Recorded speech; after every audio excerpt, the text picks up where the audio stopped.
छोटा सा वीडियो है. We'll start with that.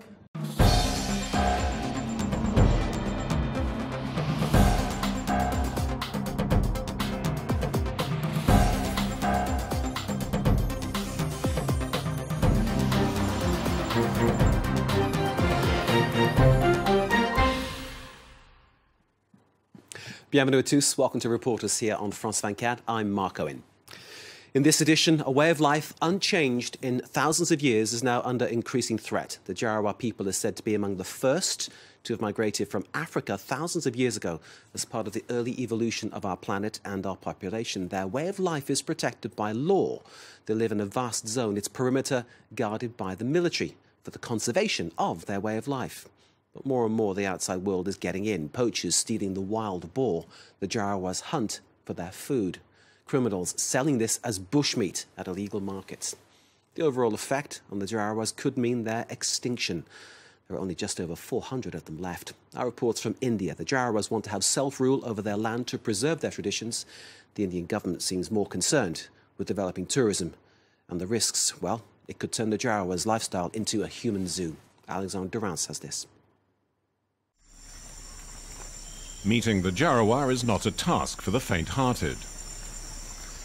They live on one of the largest islands of the Andaman archipelago off the coast of India. There are no more than 420 of them. Reaching them means trekking 115 kilometers across their reserve. After walking for several days, we finally made contact.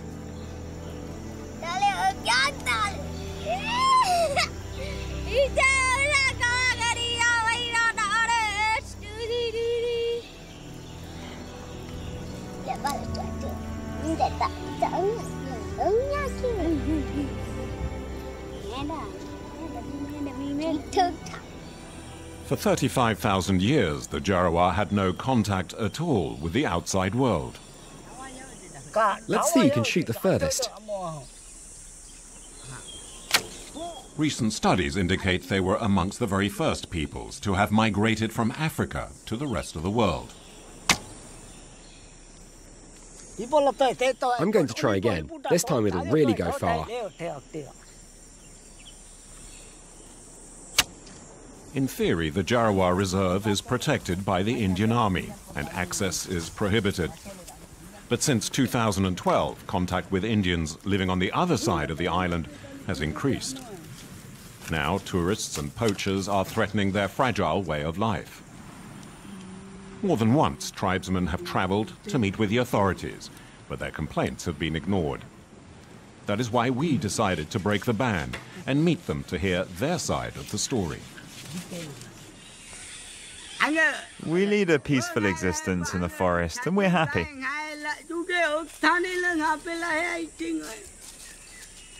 We have everything we need here. The trees bear a lot of fruit, and the flowers are magnificent.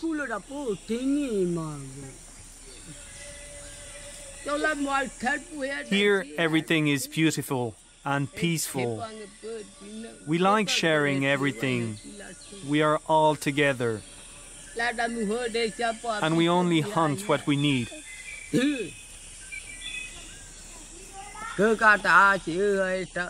But before, there were no strangers here. Today, they're getting closer and closer to us. The Jarawa are pygmies and hunter-gatherers. Their way of life has hardly changed since the Stone Age.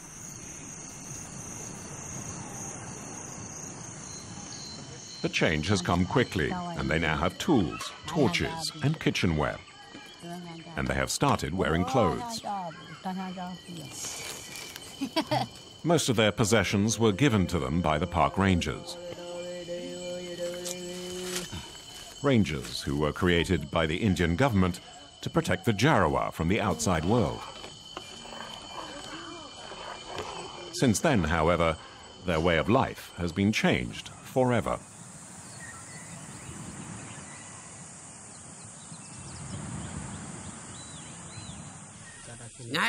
Before, there were no metal pots, There were no metal dishes. Sometimes you have to walk at night, but it's too dark. In the past, we used to make candles from beeswax. But today, we have torches. The Indians give them to us. They provide more light and save us from darkness.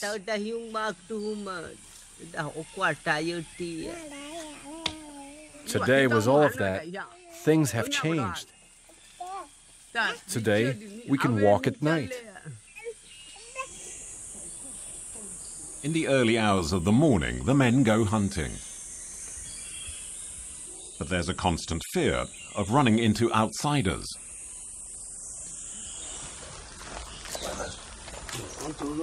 In spite of the rangers' patrols, dozens of armed poachers hunt with impunity on their land.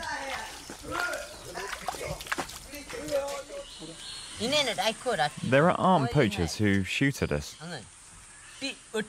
They steal from us. They try to scare us.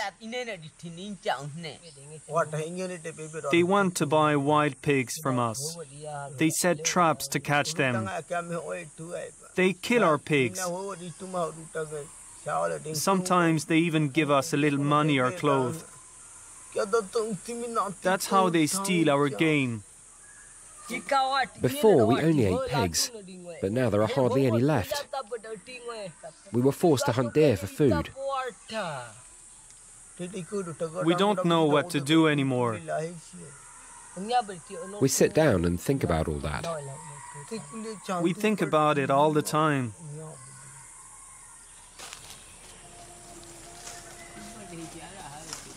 After the wild pigs, it's deer. Their numbers have decreased dramatically since the poachers forced the Jarawa to hunt for them.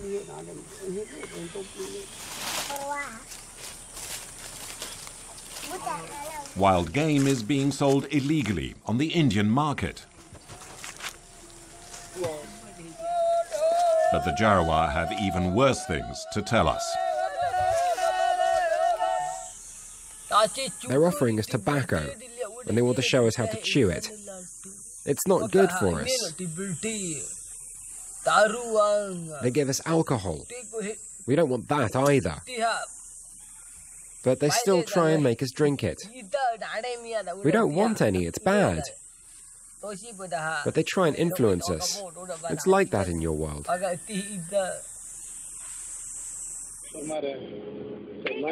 The Jarawa have been given a tiny glimpse of our world, but the increasing number of tourists is starting to make them feel like exhibits in a zoo.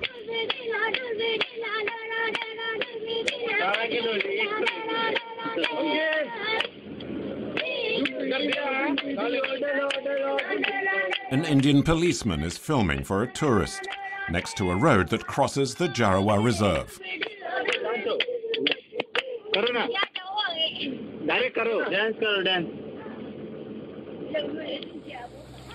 None of the tourists on the Andaman Islands wants to talk about these photo safaris, except for one guide who wishes to remain anonymous.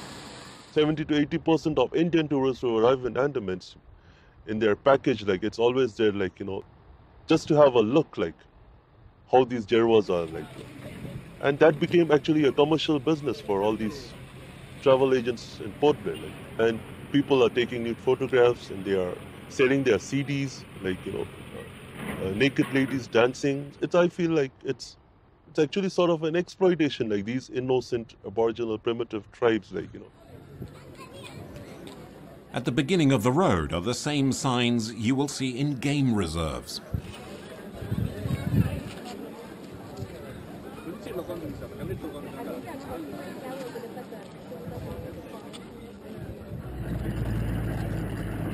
Escorted by the Indian Army, dozens of vehicles cross the reserve 4 times a day. Inside are tourists who have paid to take pictures of the Jarawa. Tourist videos have been uploaded online. Nobody had ever asked the Jarawa what they thought, but we did. Takulu, one of the hunters, is the clan's spokesman. With tourism, money came into their lives.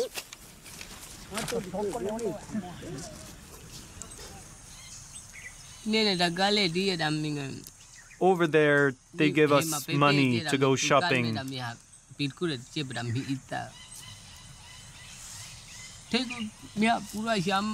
We buy cakes for the kids. We buy food. Sugar, for example. If we don't have money, it's not a problem. But in the shop, if we don't have money, we can't buy cakes.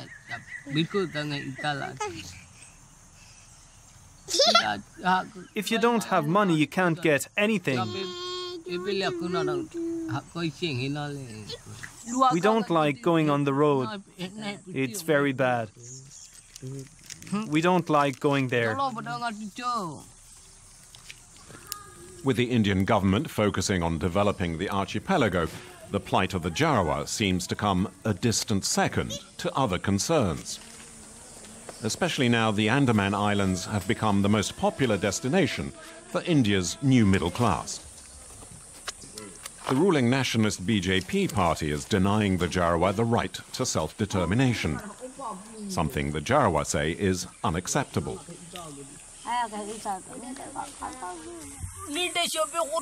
We don't like the outside world. We don't want to have any contact and be too close to your world. We want to stay the way we are. Your world is bad for us. We don't like it. There are too many people. There's too much noise and no peace. Your world smells bad. We're at home here. This is where we want to live. Here we can find everything we need. In the evenings we're together. We sit down. We build a bonfire. We're happy together. We have no worries. Despite repeated requests, no Indian official was willing to be interviewed. Included in the vision of the Indian agency responsible for the Jarawa is to discharge its duties and responsibilities on behalf of India and the world to this unique heritage by conserving the ecology and environment to enable the indigenous people to live as per their own genius. But the temptation to force the Jarawa from their unspoilt beaches to build hotels might prove too strong, whatever the declarations of goodwill the Indian authorities may have made. And with no clear policy or seeming will to protect them, how soon will it be before the world's oldest peoples simply disappear forever? Our reporter Alexander Rance joins us here. Alexander, thank you so much for that report. Clearly, you were going to places where people hadn't been before, and certainly no white people. You could tell by the reaction that people gave. How difficult was it to make this film? The area is a restricted area, so you cannot go there. The Indian Army is patrolling all the time, by boat, by plane. So this forest should be completely secured, but it's not, in fact.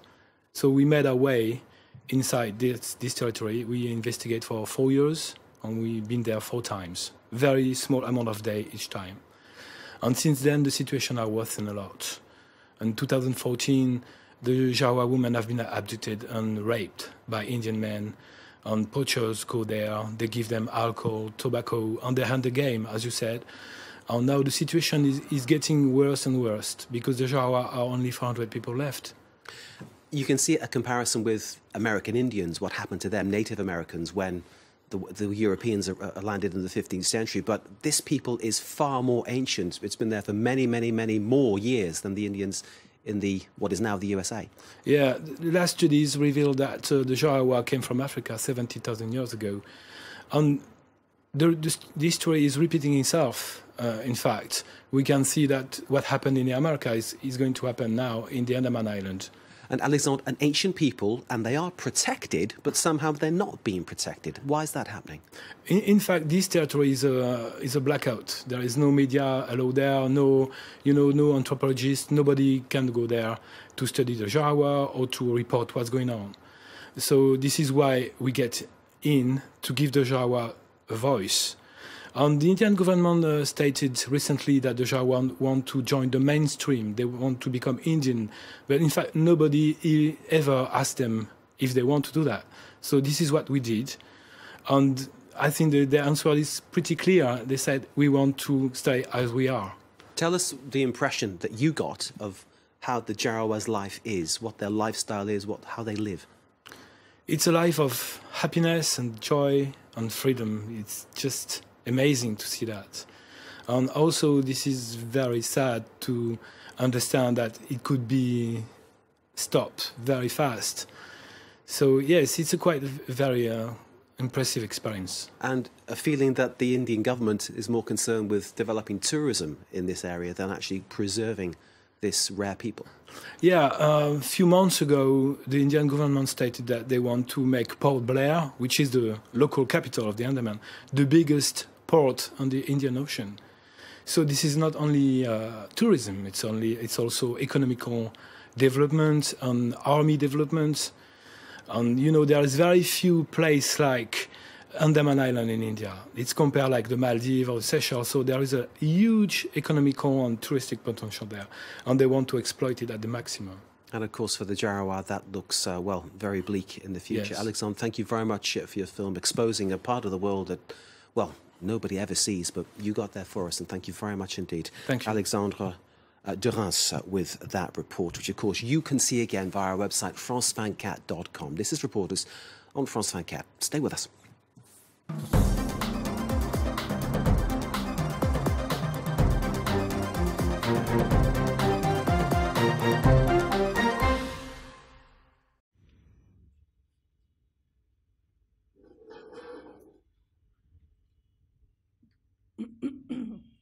Sir, there is one other popular video, an ethnography of an ethnograph of the Jarawas, which I will share with you. Which some voice problems are there in that video. You can do it personally at home. Before we actually wind up the course, I wanted you to have an idea about what has been going on there. True that in the newspapers on more or less a regular basis you keep on seeing something or the other.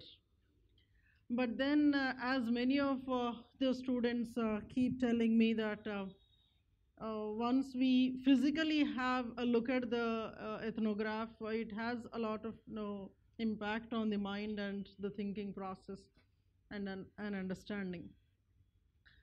Sir, as you could see in that interview, they are also, of course, relating it to what must have happened in the Red Indian populations, to the Red Indian populations. It doesn't seem to be so very different from what must have happened to them. At least I think because the time at which we are living, at least we have an understanding that, okay, some people and some cultures might disappear unless you take some bit of care about them. Maybe when the Europeans were populating the northern part of America, they were with all their power, with all their secrecy that was there, they were able to eliminate the whole population. Maybe in that sense, now there are a bit of checks and balances against whatever is going on in the government. But sir, true that at one point of time, it hurts. That is the way exploitation has been going on. When it comes to these islanders especially, their exploitation seems to be much more direct and physical when compared to maybe somebody in the mainland, somebody in the northeastern region, etc. See, in the other cases, for example, we are talking about the mainland when populations are increasing and then resources are required and hence you are coming into contact. This kind of a basis is there to justify why we are actually entering the tribal world. But when it comes to this particular region, maybe that justification is not there. Maybe somewhere a choice of the entire community, the entire citizenry to maybe subjugate somebody for one's own pleasures and fancies So there is no, so it shows very clearly. I hope you're understanding what I'm saying. But of course, there's a justification on one particular thing. Now, in your general studies, you must have come across this, because these islands are very close to certain other very disturbing regions of Asia, Southern Asia. That is, some of the Indonesian islands. There are some security concerns. Their government has to guard its territories, and hence, far down there, it has to establish some kind of a tri-command. This becomes inevitable. And those of you who must have visited Andaman, you must have seen there that except for 2 or 3 islands, you're not actually allowed into the rest of the islands. Permits are also very difficult to get. But it is said that even those islands are being exploited illegally. The ones that are there open on the islands, whatever populations are existing, primitive tribes are existing, the picturization of them or then videography of them, making it very commercial kind of a thing. This is somewhere, it doesn't serve our direct economic needs, if at all you want to talk about resources.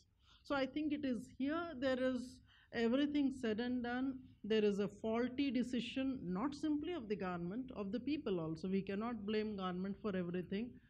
Many times it may be the people who want to go there and do kind of things. So this is one of the examples which you can actually make a mention in your answer, that culture contact can be of different kinds. This can be seen as an exploitation by the individuals and general population. So every exploitation need not be coming from the government or the administration. People are also responsible. So maybe there has to be some kind of a pressure group, some kind of voice one has to give, saying that this is one of the views. If we are airing to the government officials, they wouldn't anyway accept. Who will accept if something goes wrong? Nobody would accept that, yes, this is our fault. So this is that region where a lot of NGO activity is actually necessary. One glaring thing here is there is an absence of voluntary or non-governmental organizations. In the mainland, we see that some kind of organization or the other, some voice is there. If not anybody else, missionaries are there. Maybe this is the region where missionaries did not enter, and maybe because of that, the kind of exposure did not come to them.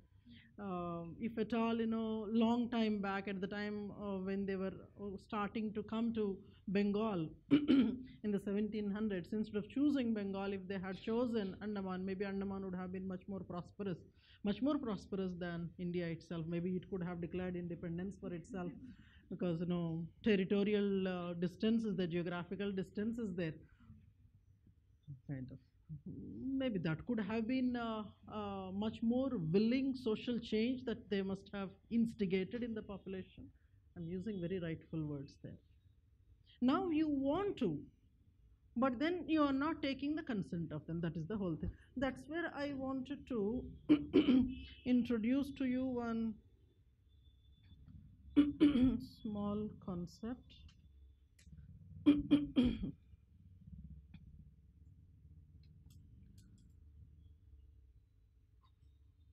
Choosing sites for tourism has to be done taking into account several things, including how our behavior has to be as a tourist. This is one of the topics that is actually not directly asked in your exam, in your syllabus. Problems of culture contact. Whole lot of people, starting from R.C. Verma to Vidyardhi to Zaza, the general consensus we find in them is that any kind of culture contact or culture contact in general is responsible for all the problems of tribals. So I was trying to bring 3 or 4 major things that have to be incorporated in such a question.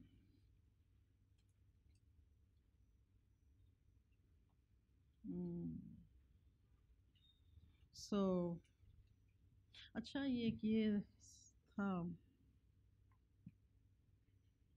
I had to give a clarification in the class. As such, anyway, 14th you are going to have a test. 14th or 15th, I'll declare that, announce that particular date.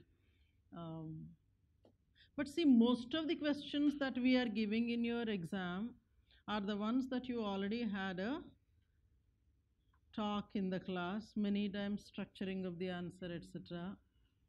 So they were telling me that students are expecting explanation kind of a thing of the test.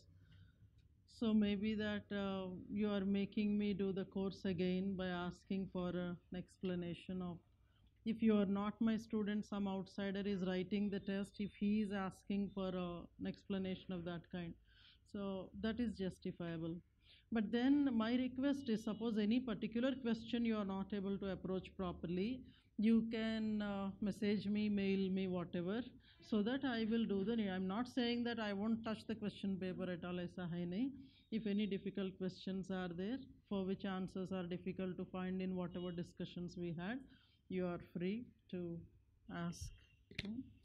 So I was trying to pick up certain things which shall be mentioned in culture contact. Generally, we start with religious contact. Any place for that matter, before anybody could reach, God will reach there. So religion could be the first thing which must have. And interestingly, I wanted to have a Hindu contact as the first point to be written there, if at all one is looking at the historicity. So historically speaking, those are the list of tribes. I tried to pick up rather bigger ones where different levels of Hinduization is found. So contact can be at the level of belief in supernatural.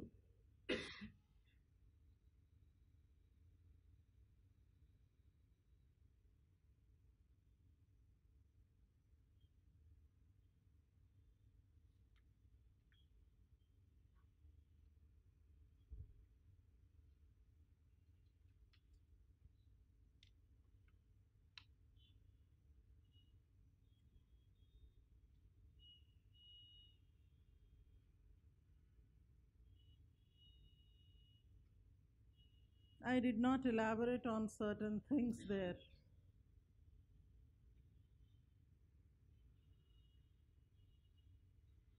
Such as examples for Christianization, examples of Islamization, etc. I'm only trying to give you a structure information we have discussed at different places in your class.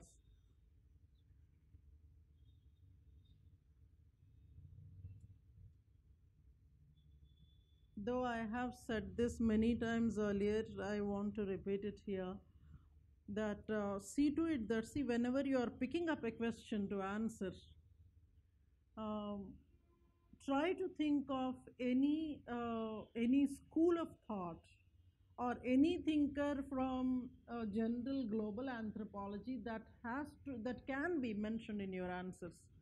That would give you a lot of credibility in your answer writing.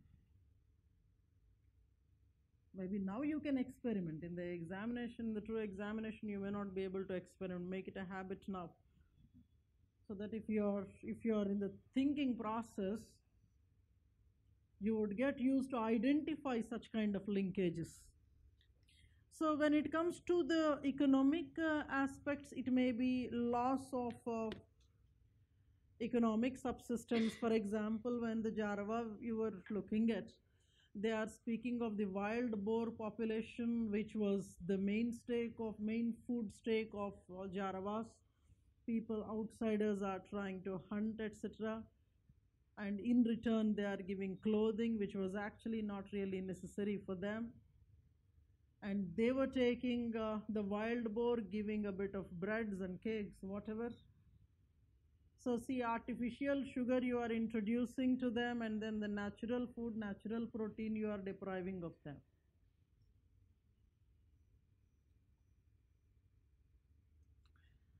So economic subsistence could be the other one. And why I liked that discussion is there is something about introduction of money. Even before anything was introduced for them, money was introduced. When you start getting money, you would want to see how to spend it. You got used to spending, so you actually are demanding money. So that is the kind of cycle that you are driving them into. And in order to get to that money, they start doing all kinds of things. So depriving of hunting areas, introduction of the modern money, exploitation of different kinds, and then certain things that I have written, some that I really love, so I wanted to list them out there. Political aspects. Of course, political anthropology, evolution of it is one of the topics that I still have to come back to you. On Monday, I will be doing that.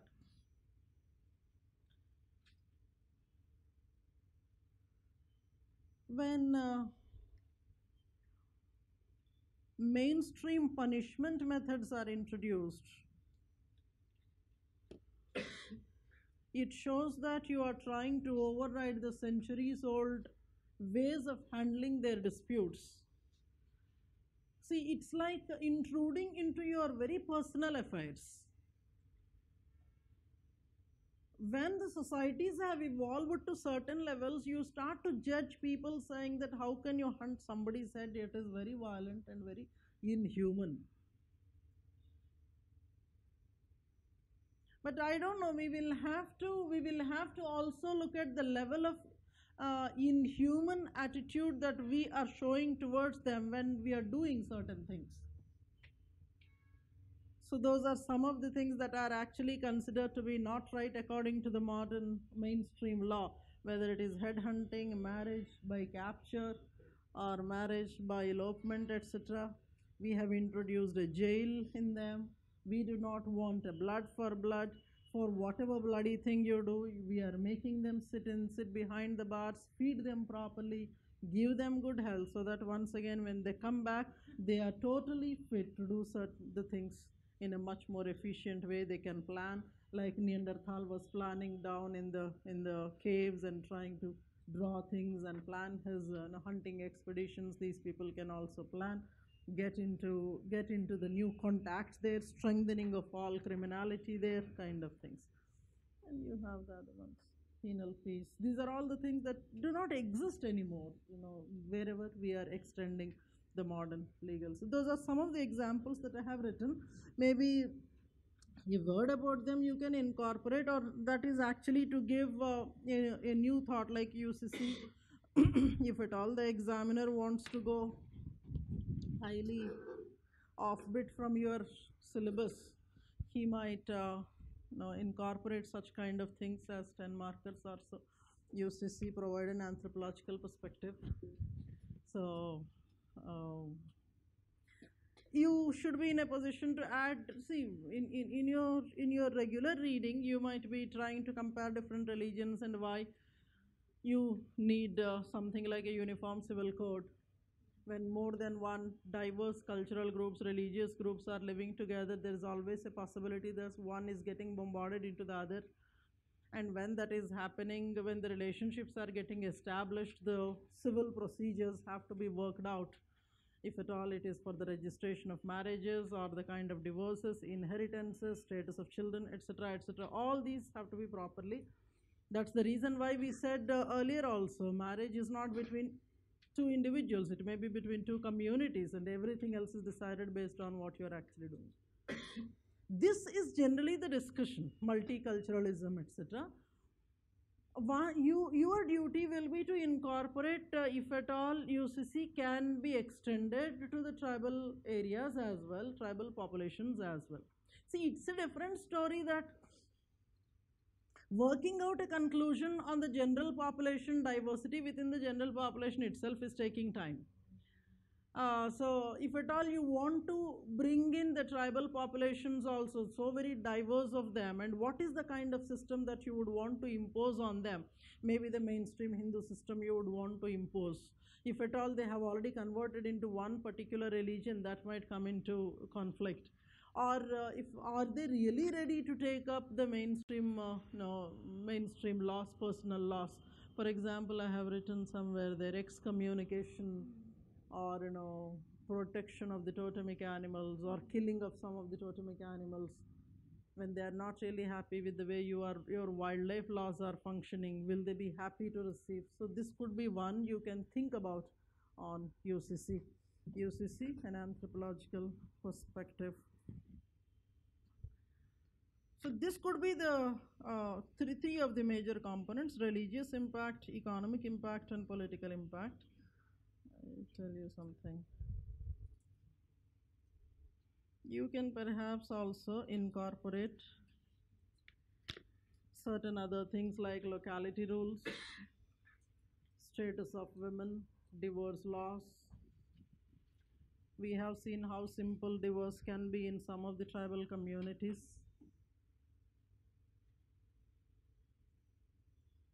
Just for the fun sake, no. Just for the fun sake, actually, I would want to see how the things would work in a tribal world, especially in the context of divorce.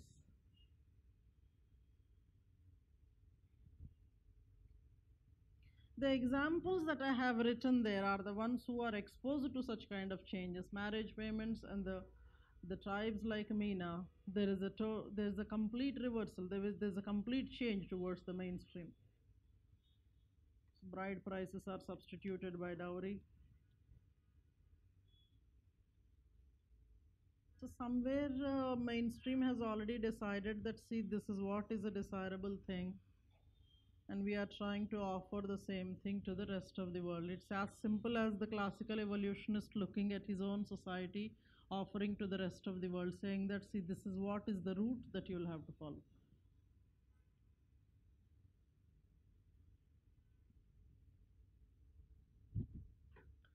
The ones that have disappeared from the cultural map: youth dormitories, several kinship associations.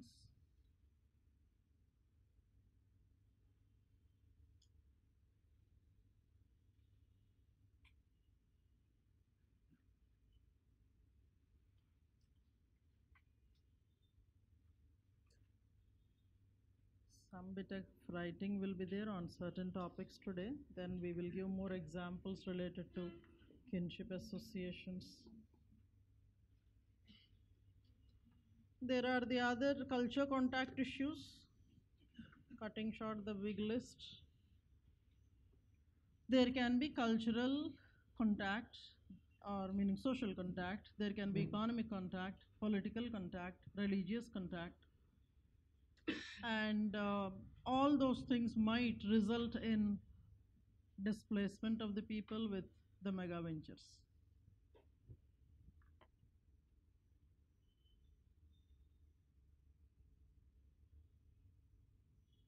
Everybody would want to do the needful in tribal exploitation and culture contact.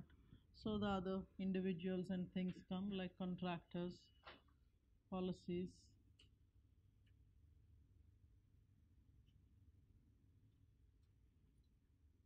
This is a basic structure I am giving so that an answer can be generated on culture contact impact on tribals.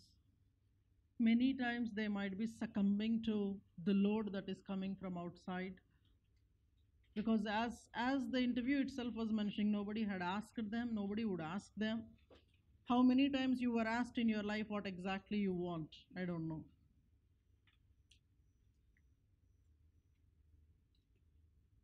So the freedom to choose is the last thing that they can actually expect.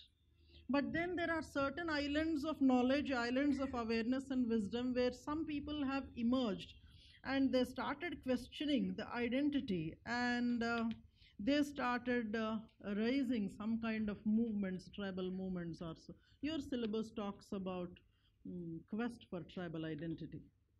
Somewhere in your syllabus, in the 7th chapter or so, you find this word quest for tribal identity. In a fight to get establish one's identity, some of them have come up with several revolutions, movements, etc.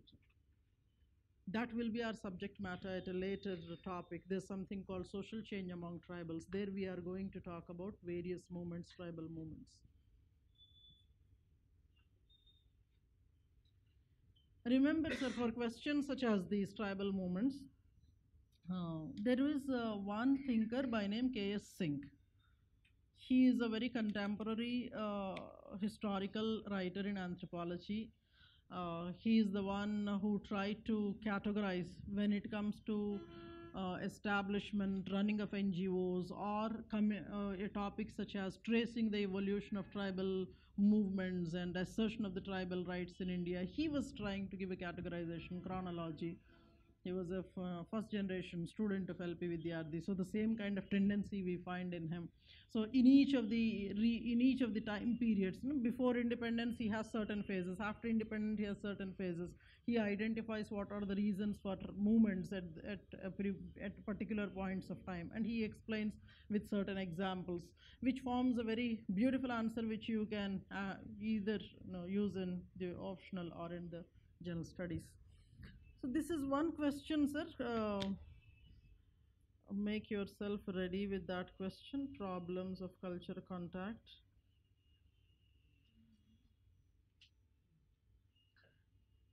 I'm interested in something else. There is one topic in your syllabus called impact of industrialization and urbanization as a part of chapter 7. First we will do something here. We'll try to get an overall picture of that answer, and we will see how studies on industrialization have picked up in the discipline. The question that we are looking at is impact of industrialization and urbanization on tribes.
The general terms that we keep on using in the whole lot of explanation is industrialization in the tribal areas and mining activities, open mines.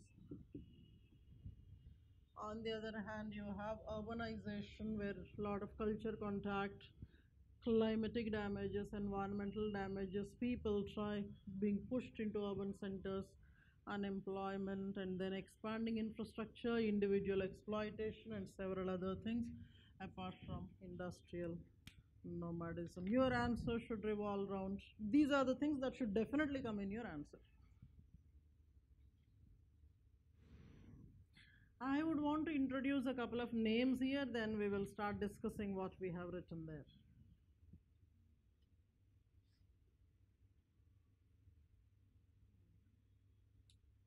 My beautiful handwriting, I'll explain what I have written there. Expanding infrastructure, individual exploitation, urbanization, sewages, culture contact, loss of ecology and environment, displacement, unemployment, open cast mines, industrial nomadism, mining, industrialization, this whole thing, and then environmental degradation. Can I talk? Start talking.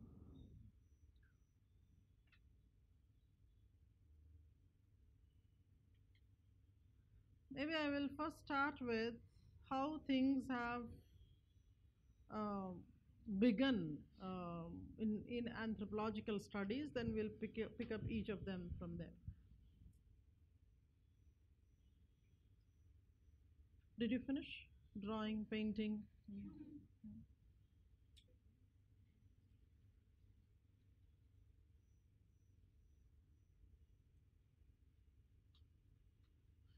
See, because let's see, after having discussed the core of the discipline, now we are at a stage to talk about whether what we have done was right or not, how we have done in the discipline, etc. We meaning not you and me, but the academicians in general. See, whenever a question is asked, a topic is mentioned in your syllabus, a thought that should come to your mind is why a particular topic was asked, or why a particular topic was taken up by anthropologists to study in the discipline.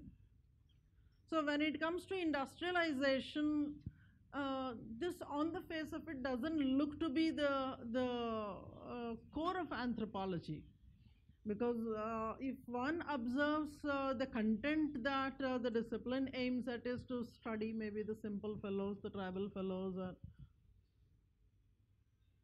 and that kind of a mindset was there across the world for a long time.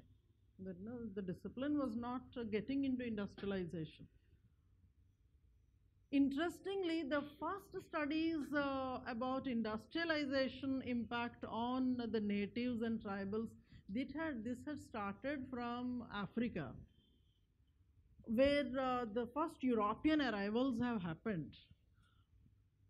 That looks to be very interesting. At that point of time when the discipline was not formally established, so one school of fellows who were originally, somebody like sociologists or culturologists, as people were called, they started this kind of a study of how global trade and industrialization is having an impact on the people who were never exposed to the external world, and those things have started from the Western African region along those Gold Coast, etc.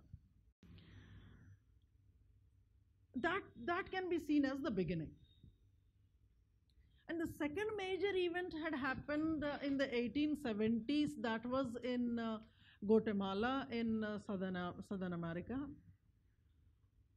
They had established, Guatemala had some kind of industrial establishments, especially dealing with the textiles. When the first textile mills were established there, that was the first opportunity for the natives to get a different kind of an employment. I am talking about a formal study by some kind of an academician, if at all industrialization was taken into consideration. So there was this man by name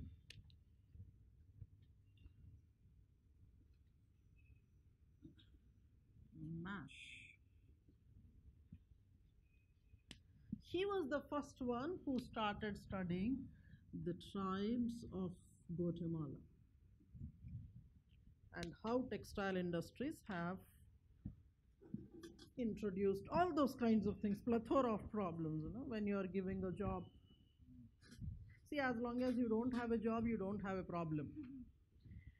The moment you have a job, you have a problem. You have money, you will have to spend it. Just because you have money, you should have a wife. And then just because she has, you have to have something else. So it's like, kickstarting the economy actually. Give money to somebody. You are kickstarting the economy. You are trying to bring newer desires and needs and wants in the people. People start asking more and more. So in order to produce what we are asking, you'll have to establish industries. So that's how the whole chain actually. So it's like when you are born, you will have to live your life. You cannot sit quietly and live your life. You should keep on doing something. So in order to keep on moving and doing something, some kind of activities, economic activities you are getting busy into. And you forget the life at the end of the day. So one of my friends the other day was saying, we are all into a rat race. Unfortunate thing is at the end of the race also we still are rats. Whoever is winning, one of the rats is winning. The other rats are once again trying to run. So this is the kind of a setup we are trying to introduce to them. So textile industries when Guatemala had for the first time. These are the very beautiful tribes that we had been speaking of, like Ojibwa Indians or Crow Red Indians. They were the ones that were getting influence, that were getting into the fold of textile industries.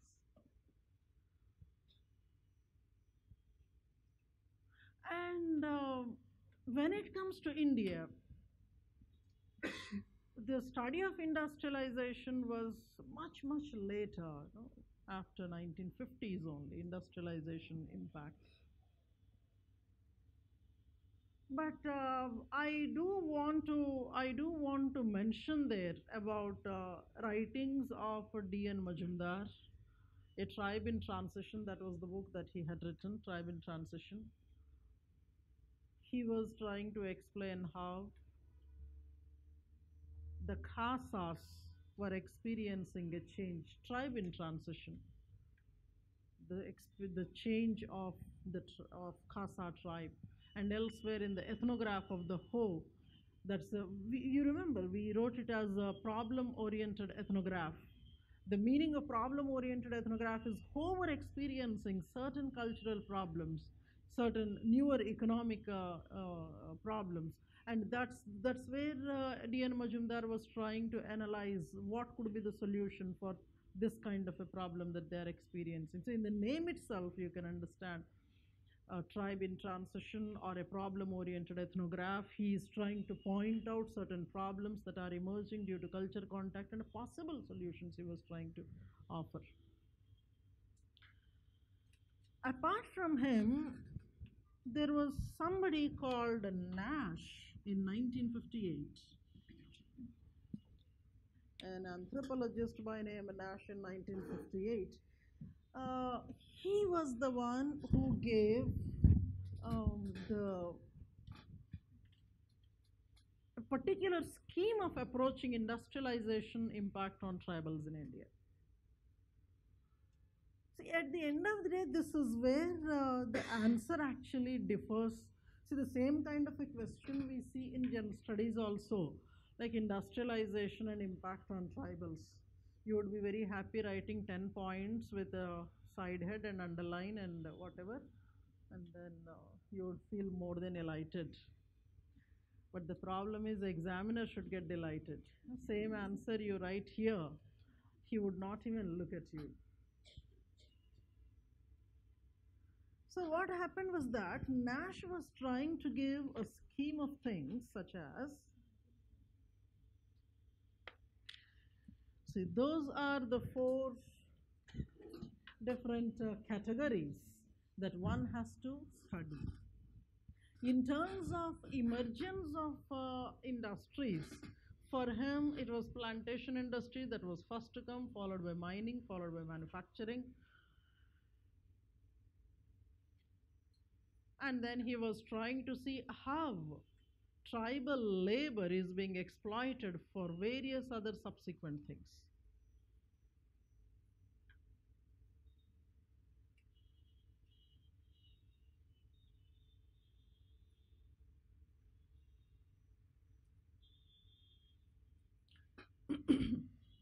If you recall the forest policies, at one of the places we said that conversion of land is sparingly allowed. Before it was totally banned, there was a partial allowing of the conversion. One of the things that was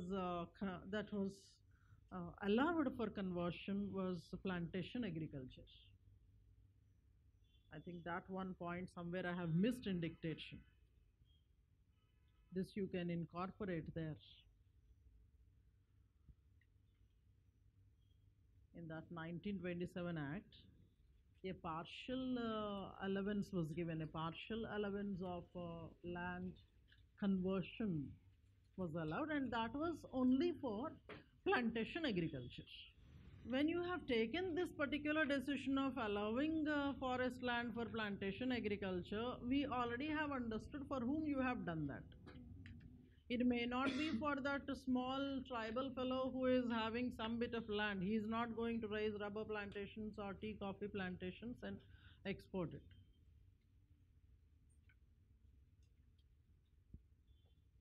So certain regions of Assam, they were the first ones to begin with. Assam was the first one to get the tea plantations, and then after that certain other places in Bengal, and then down south certain places. But the beginning had happened in Assam.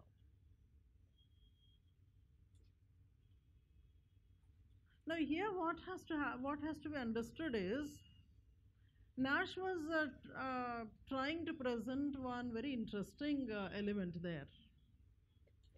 They are labor intensive agricultural works, the plantation farms, for which a constant flow, high amount of human resource was necessary.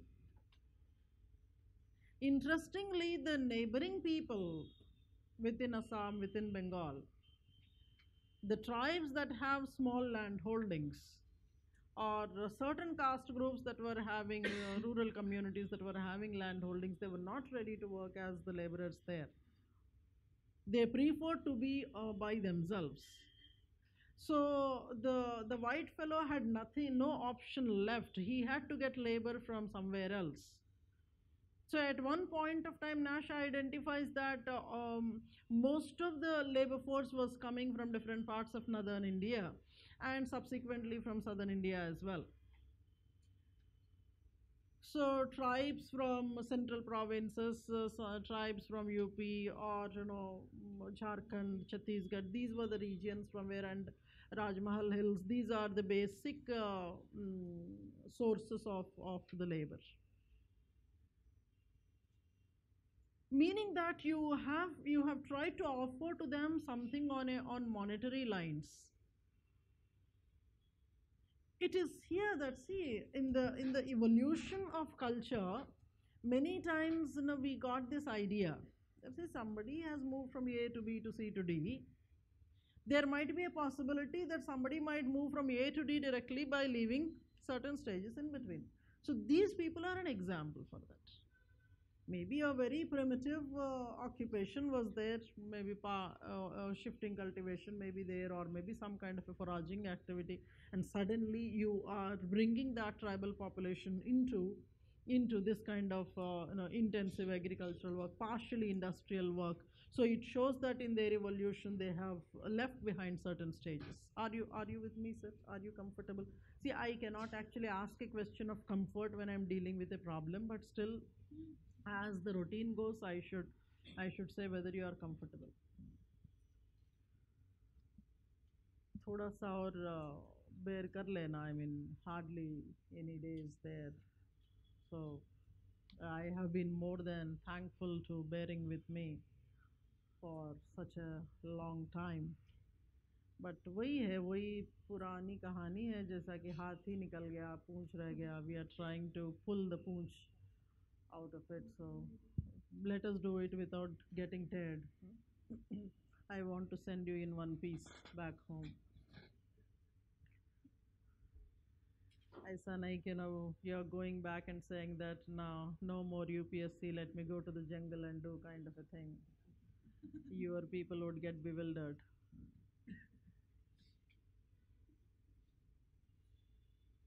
So it all started with the tea plantations and then several other kinds of things. And we can see that this kind of indentured labor later started to coming up from the lower castes.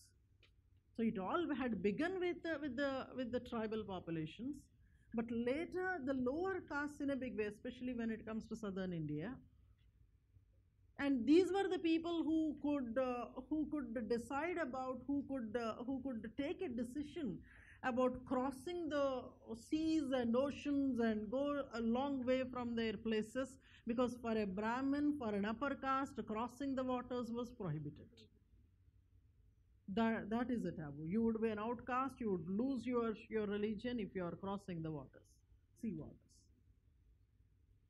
That was taken as an advantage by the lower castes. So they could swim across Arabian Sea and then go to Saudi Arabia or Africa or different parts of Africa. Now if you go and observe there, especially in different parts of Africa, Kenya, Southern Africa, Botswana, etc., we see that Indians are the sought after people there. We are the big time fellows there. We are the moneyed people there. And we are making the black fellows work in our farms. So we look to be much fairer there, not simply in complexion, but also in what we are doing. When somebody else had done that to us, we were not really happy. But when we are doing, there's nothing there. One of my little friends, I mean, after he had done his microbiology something, masters, he loved to work in beverages, but they are teetotalers. He loves to work in the beverages, so he found a job there for Kenya. So he was more than joyous to go. Now he reports from there that we are big people here. In spite of he joining very new without any kind of an experience straight from the college, he's heading a unit there because rest of the fellows are black. The only grouse this little fellow is having is that I wish I could have been a little brown. I am competing with them in skin color. At the end of the day, see how the stereotypes are coming up. Now, after this particular thing, I'll have to say this. Initially, industrialization was not taken seriously in anthropological studies, but later they found that industrialization was attacking the core of the tribal life. They found it necessary. There were two varieties of writings. One variety was that they focused on initially the economic impact of industrialization, because that looks to be very obvious. Later they found there are several other things that are also getting affected because of industrialization. It is not everything economics, there are the other elements also, and hence a cultural non-economic impact also became an area of study. That's where D.N. Majumdar's writings become very important. His writings were not simply on economics. He was writing about how the consumption patterns were changing, how the institutions, family institutions were changing, how the markets were changing. And outlook towards the life itself is getting altered.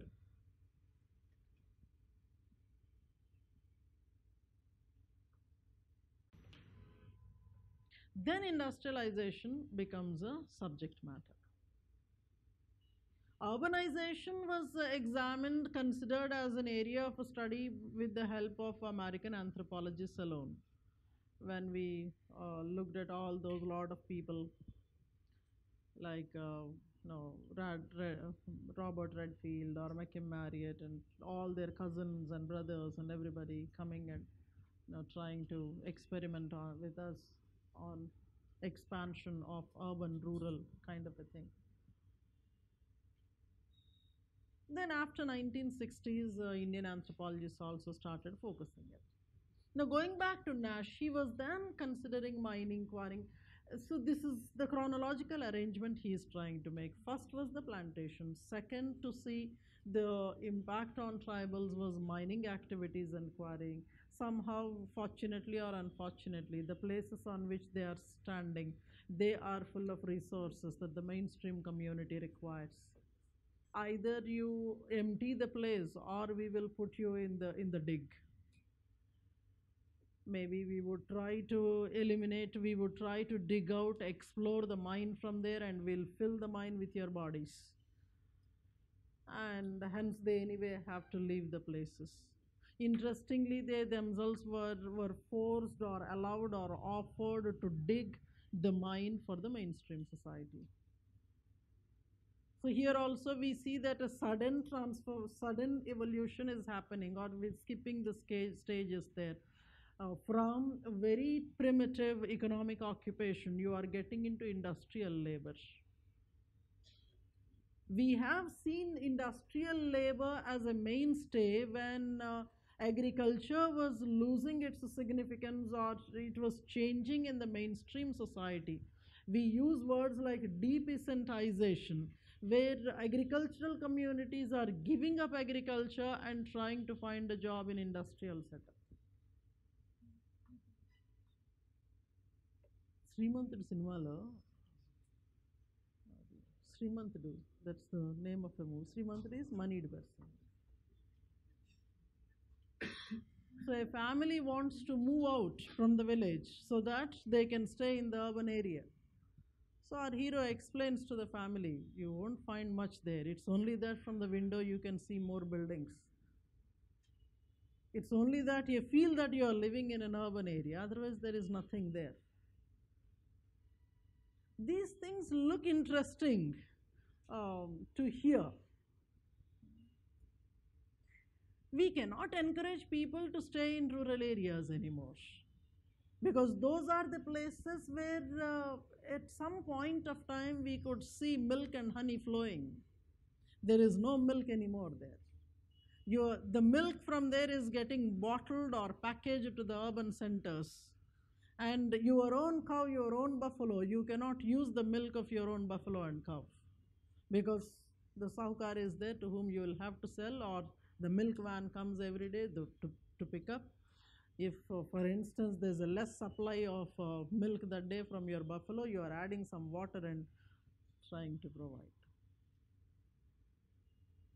Selling it under the title skimmed milk.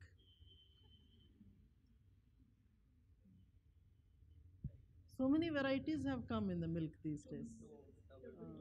Double toned. By drinking them, your tone is actually lost, body tone. Other fellows are there. Once you decided at one point of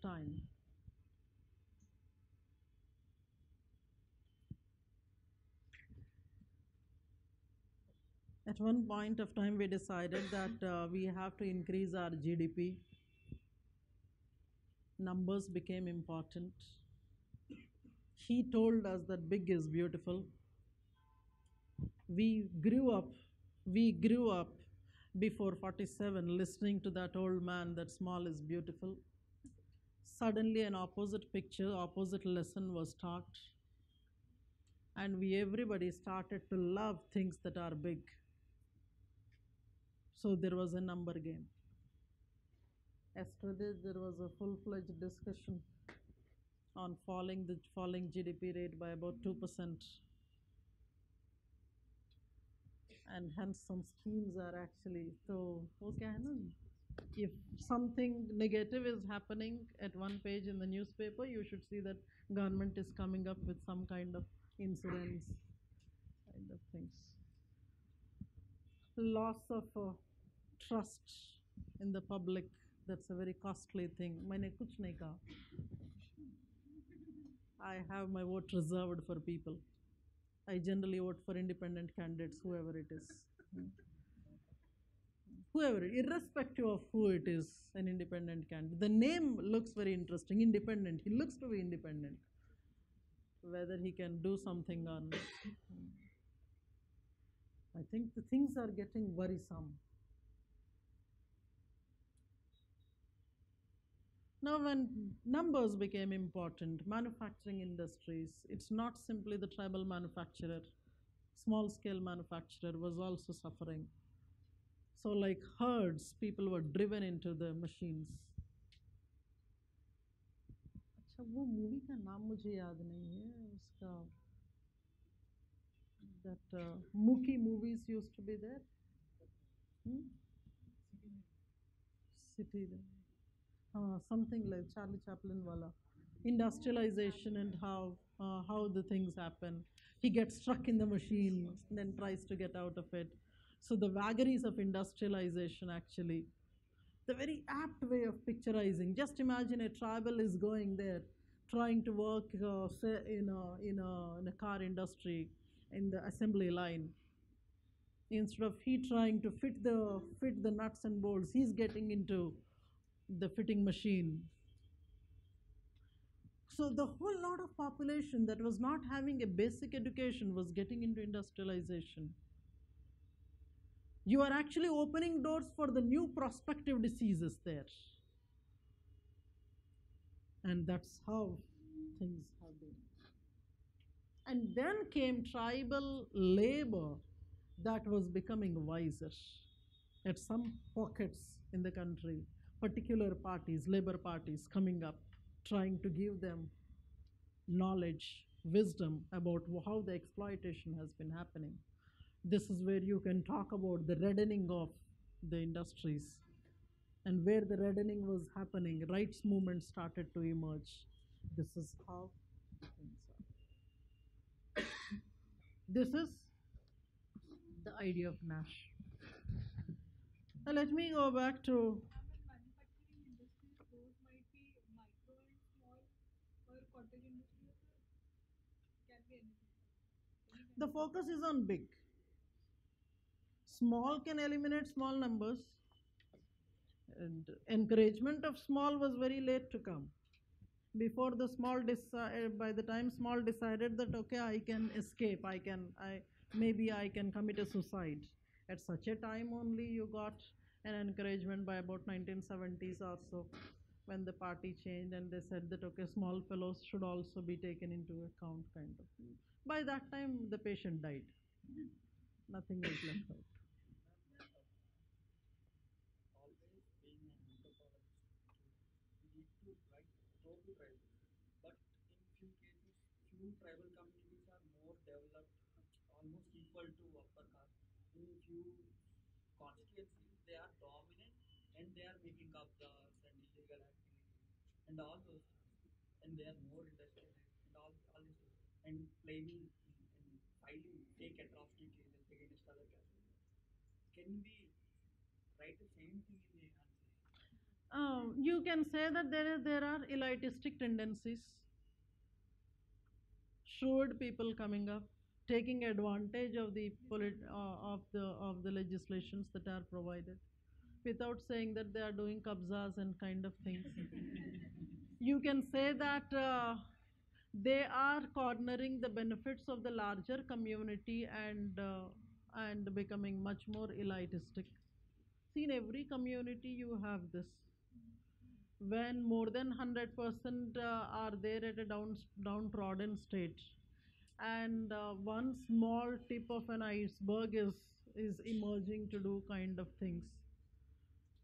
ठीक है, I mean, if you want to say, you can say it that there are elite. You can say that there are elite. Yes. Few communities utilizing the labor globalization privatization 1991 they got evolved. Actually, I was telling one of my tribal friends, a medical doctor, I was telling him that there's some kind of organizations are there who are trying to sponsor people and all.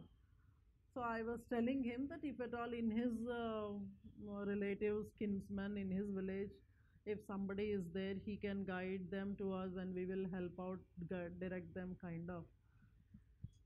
The answer given by him made me think for a while. He says that not really, I don't advise really.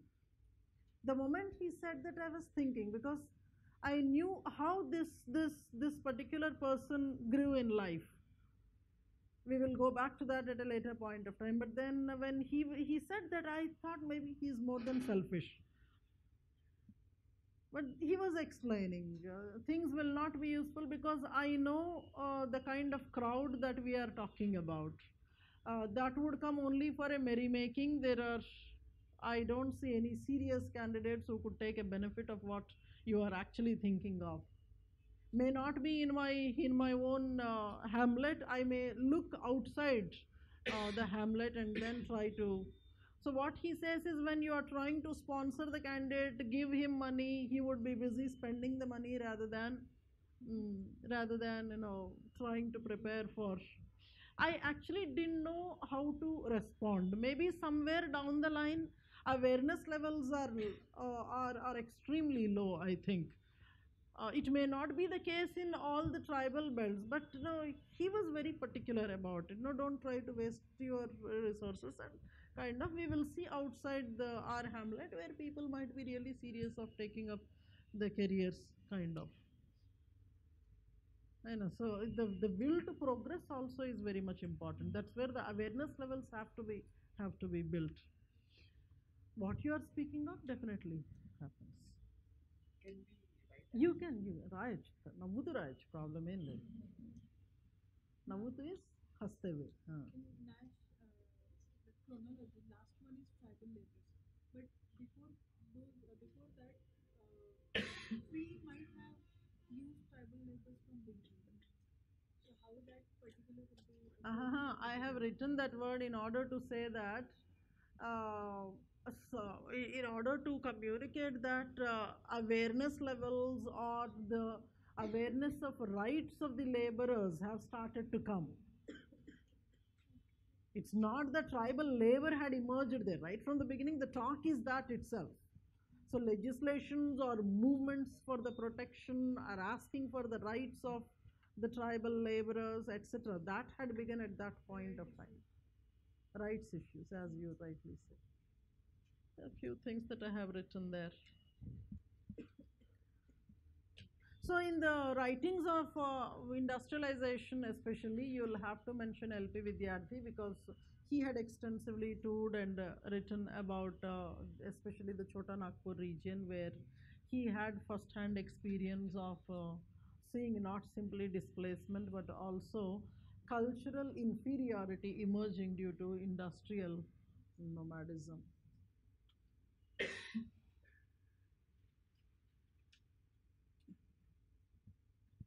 Money brings several worries, vagaries. The same old saying, "Ma dabbunnolla kashtalu teliyu meeku" annattuga. Moneyed people have different lots of problems. I think the Prime Minister's move of making everything digital, electronic, that solved a lot of problems for several people. You need not every time carry the cash in your pocket. Though initial hiccups will be there for any mental peace for several people.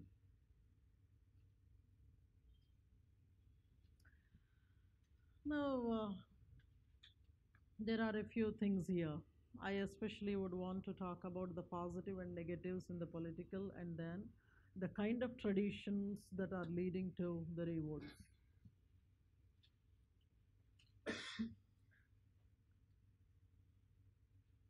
We are going back to the fourth phase there. The fourth top point that Nash was talking about. Awareness of political rights. This could happen in the communities who got into industrial circles. Compare them with somebody like a Jarawa that we have seen today.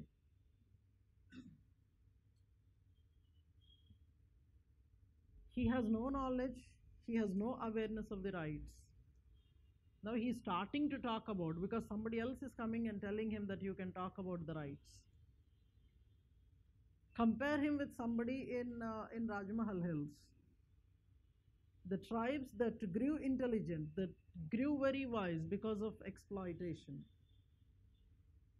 So it's as simple as the more rigorously you are churned, the better is the product that comes out.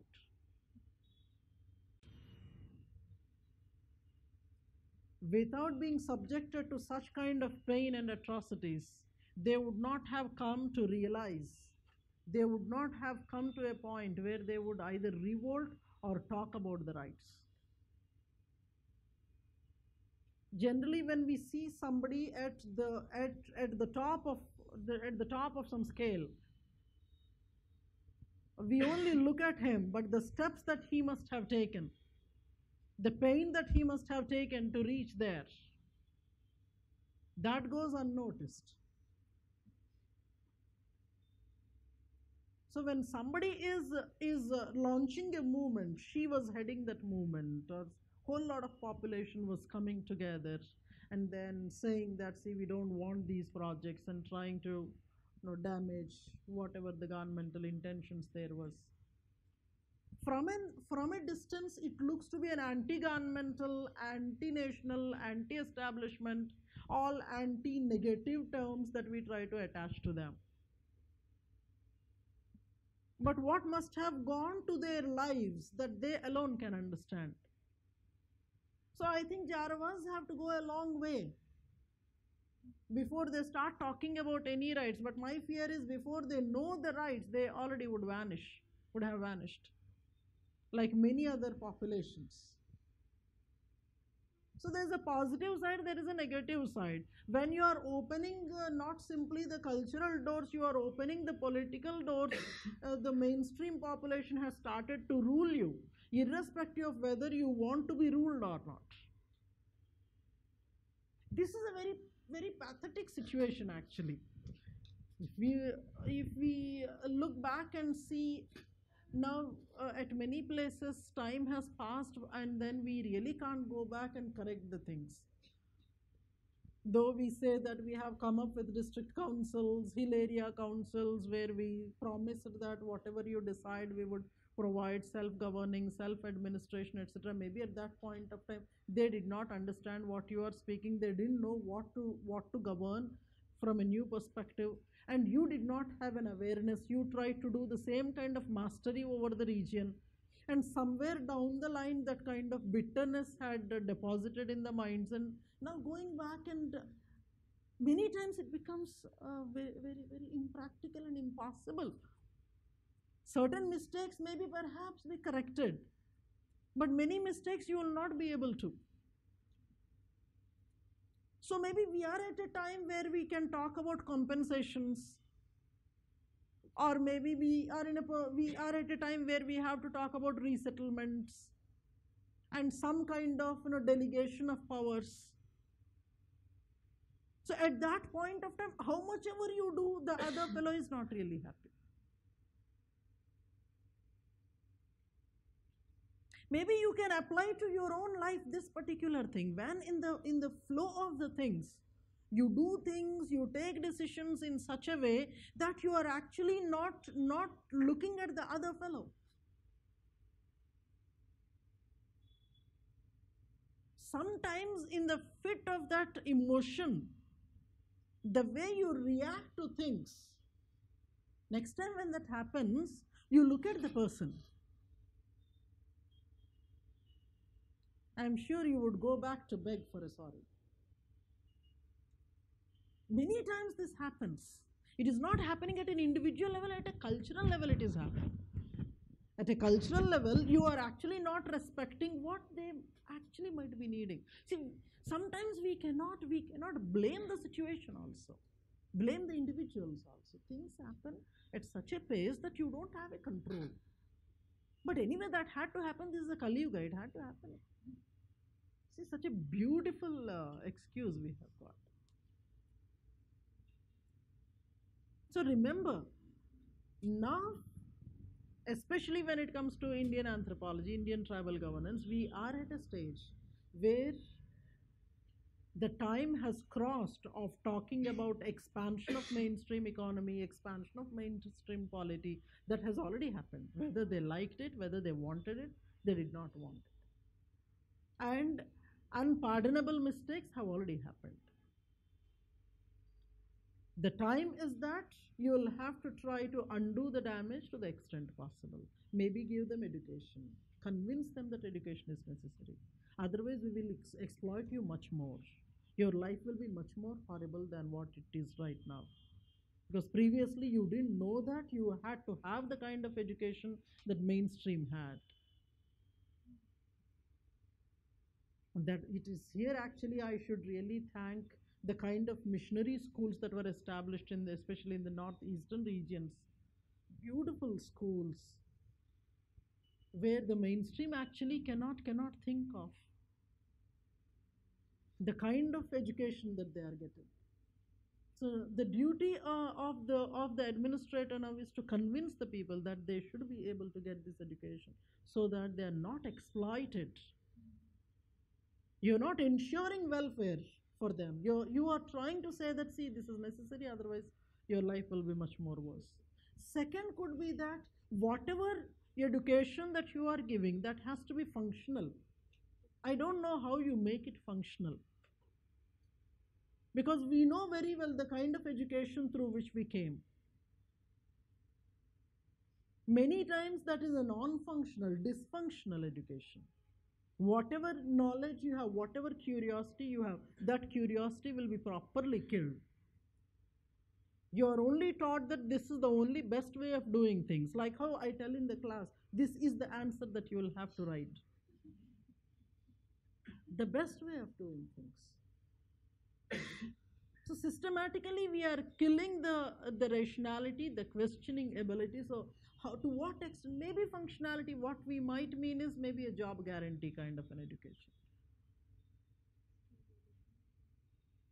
Maybe that comes at a later point of time. Or maybe the education system has to be geared up to improve the skills, develop the skills.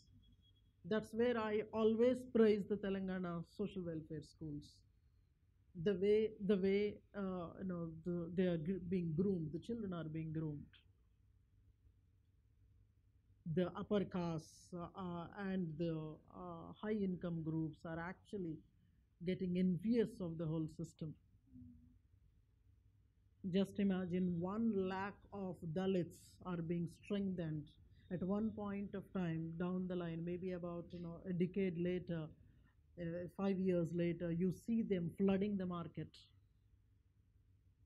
That would be much, much higher, a heart sore for the deprived upper classes. Just imagine. The upper class is feeling deprived. Already it is feeling deprived. The reservations, that the schemes, wo scheme hai tumko, ye scheme hai. And hence the Telangana government says that no worry, I am opening schools, I am giving schemes for the Brahmins also. Very systematically dismantling the Brahmanical supremacy theory. I really love this man for that. Very systematically dismantling the Brahmanical supremacy theory. But there are many more beautiful things that I would want to share about him. In that particular class, I will ask them to have no recording so that I can speak certain things from the deepest layers of my heart. Kind of. And express my love towards that Nosy man.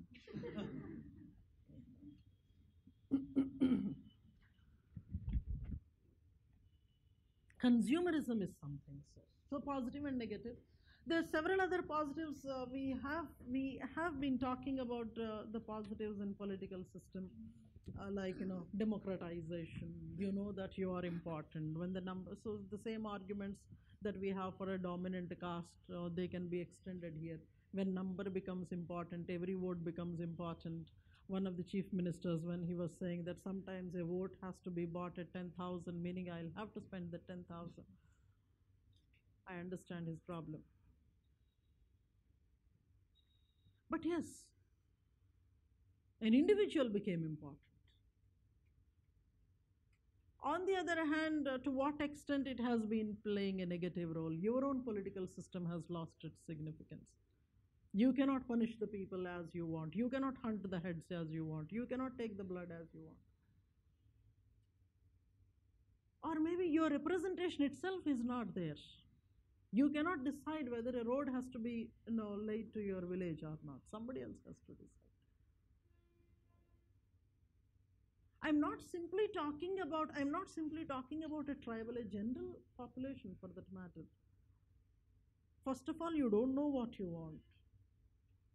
Though you know what you want, you don't know how to ask. Even if you want to ask, you don't know whom to ask. You have asked him, you don't know whether he'll give you or not.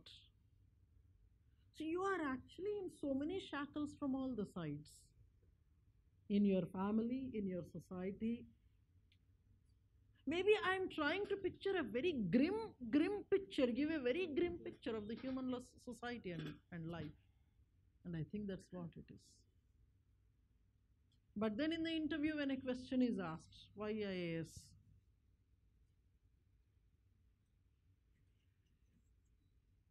One very beautiful answer which most of us come prepared with, because our training institute has told us to give this answer, that I want to be an agent of change. First of all, you should know what is change, how a change has to come. How can you be the agent of change? Don't trouble the trouble. If you trouble the trouble, trouble will trouble you.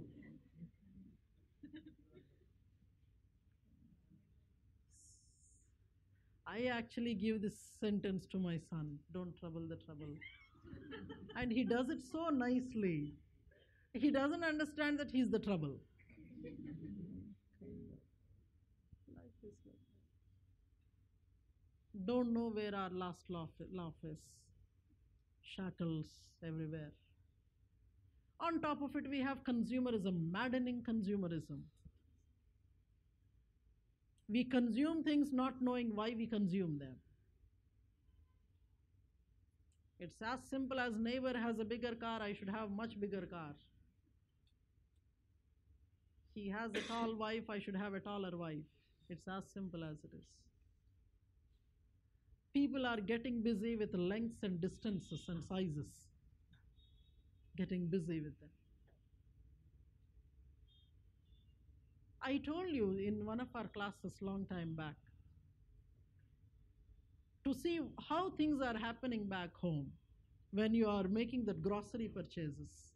I don't know whether you exercise this at home. When I say something, there's some kind of a serious work behind it.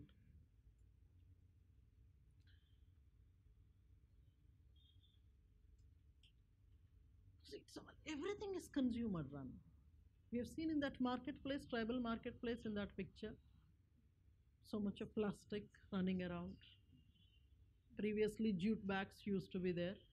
Gunny bags used to be there. I needed gunny bag for some purpose at home. I was not able to find a gunny bag.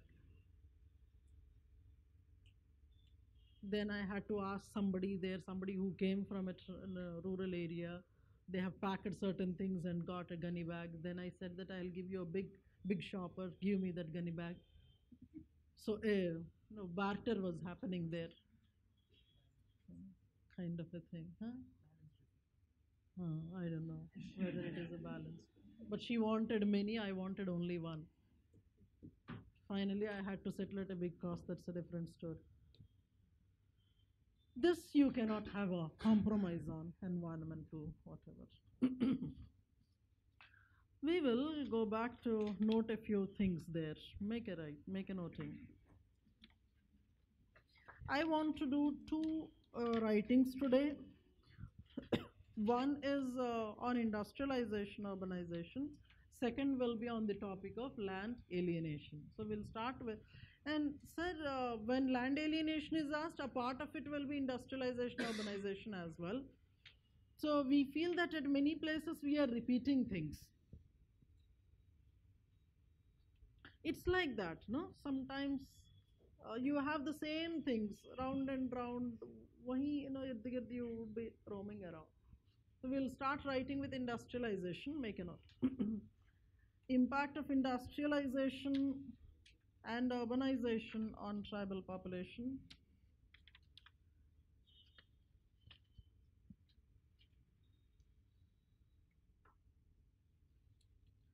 I'm not repeating that introduction part, like, Nash study, the 4 parts there, that inevitably has to be given in your answer. That is evolution of study of industrialization in anthropology. You formally write down there so that you don't forget.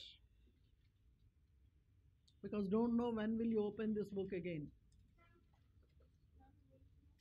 Evolution of industrialization studies in anthropology. Given by Nash.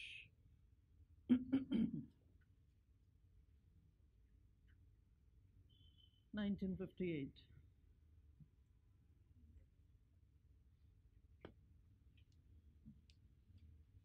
Come now. Industrial activity and urban projects. Industrial activity and urban projects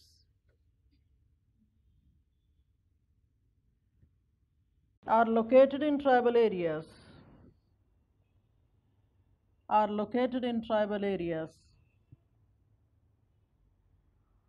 Not for their benefit,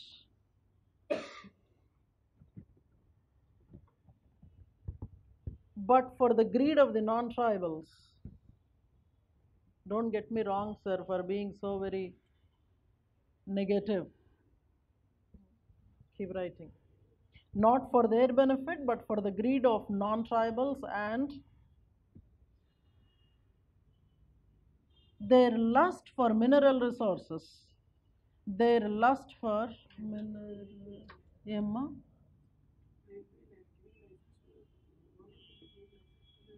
Who's that?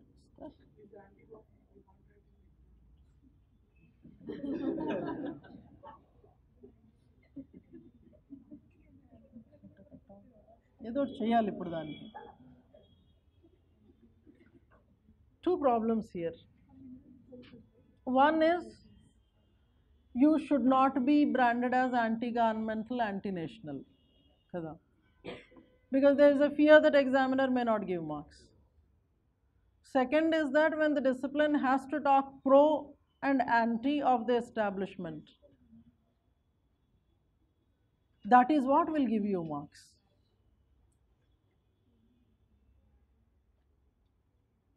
There is no other go.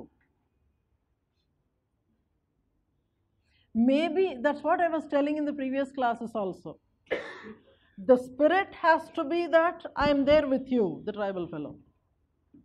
You should communicate to him that I am there for you.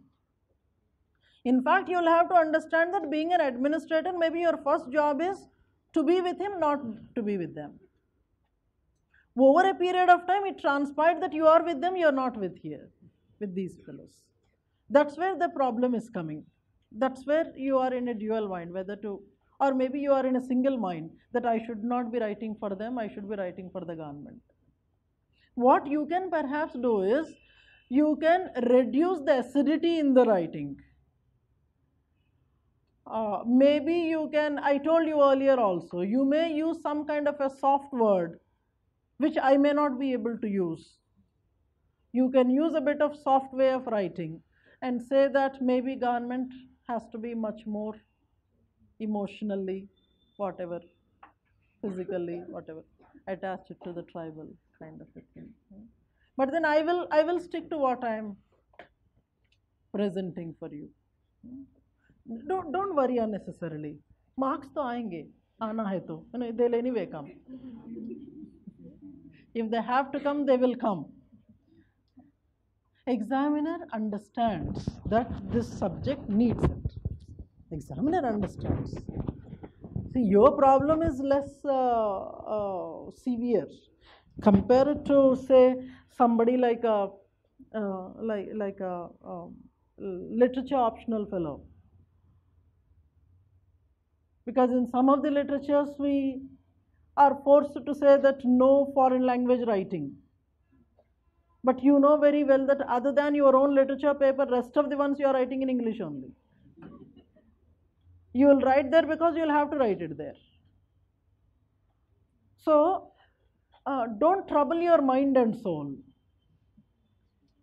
Don't get into the dilemmas and don't look worried. Feel happy that you are going to get marks. ठीक है sir. And I think this is the last time that we will be talking about this particular topic. I mean, whether we can abuse the government, whether we can write negative about the government. At least some disciplines have to do that work. If everybody is praising God, there should be the other side also. Kind of.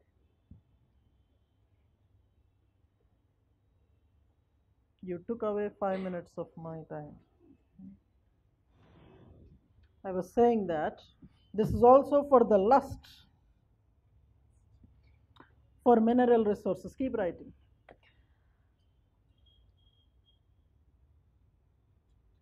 According to Vidyarthi and Roy, the benefits from these projects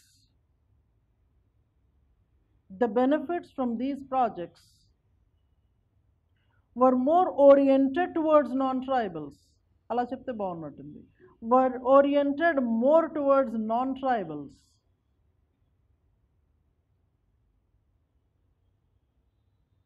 Doing a little good to the tribals.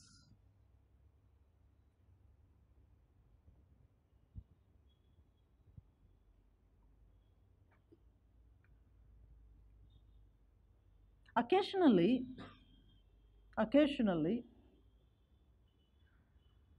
some of the tribal communities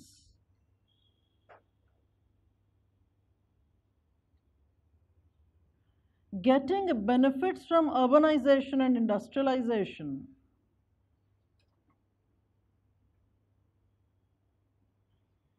emerged as elite,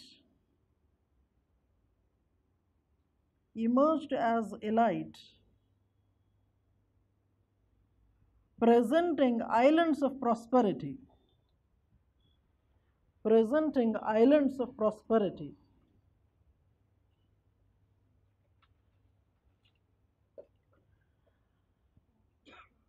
But for an anthropologist, Marx, it is not that Marx. For an anthropologist, Marx, write in quotes, in the process, Marx, M-A-R-K-S kaadu, M-A-R-X. In the process of industrialization, the tribal loses his original world and cannot derive any benefit from the new world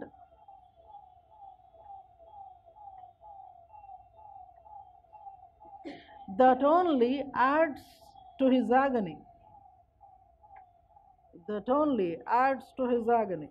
Unquote.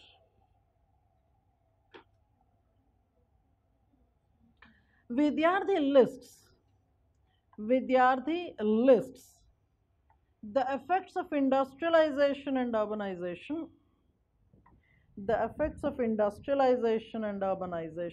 under number 1,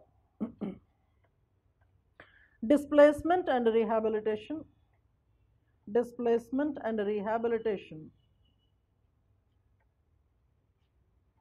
According to him,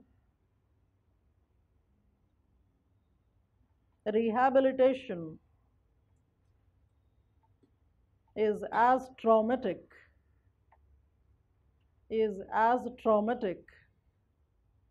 as displacement itself.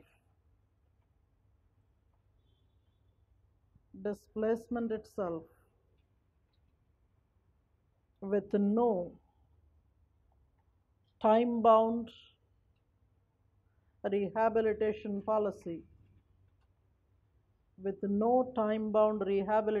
policy. In Government of India.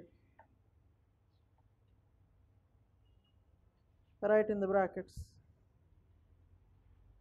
Such a policy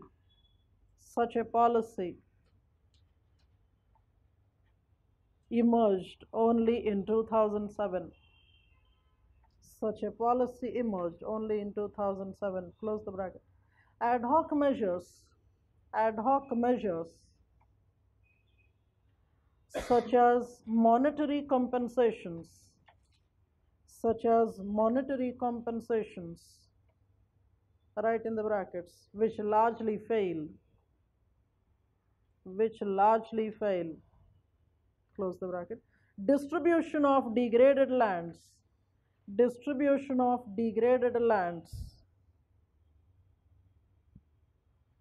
that cannot sustain the tribals, that cannot sustain the tribals have been initiated.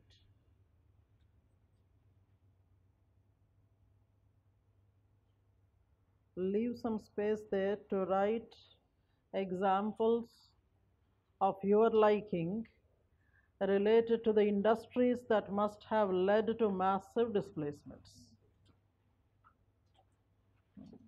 When Vidyarthi was writing, he was pointing at a whole lot of steel plants, Bokaro and all those things.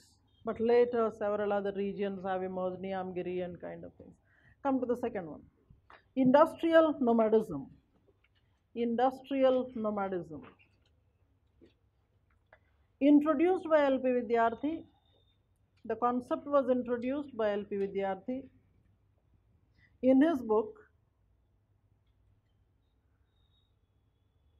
Tribal Cultures in India.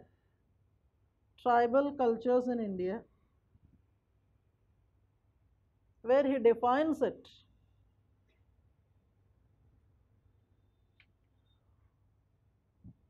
as the process referring to the large-scale influx,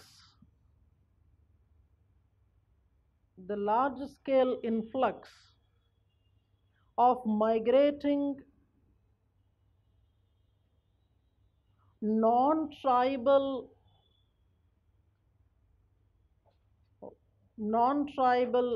workers into tribal areas, resulting in socio-economic and culture contact problems.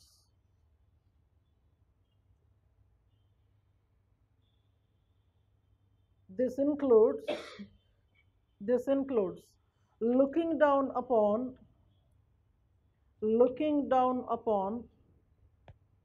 tribal cultures,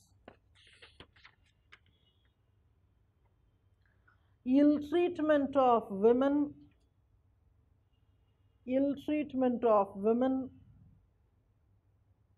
leading to psychological stress among tribals. Thirdly, economic impact.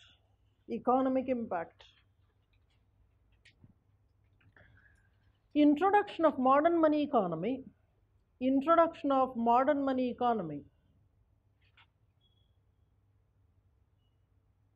facilitated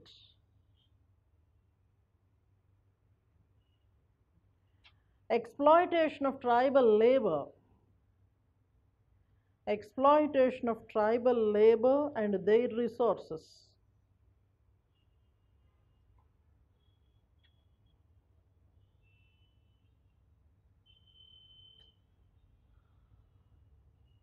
Though initially promises were made to provide jobs in the industry, such jobs were largely confined to menial jobs. to menial jobs. Continue writing in the economics. Secondly, traditional production and consumption units such as community and family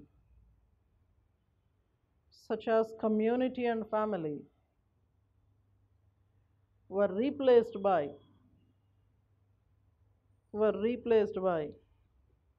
individual based production and consumption.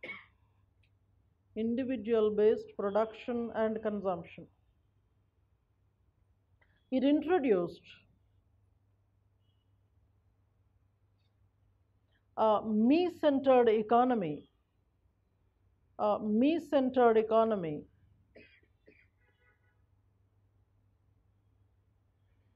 based on consumerism. Continue writing in economy. The next line. Large scale industries eliminated small scale tribal industries such as the paper industry in Nasik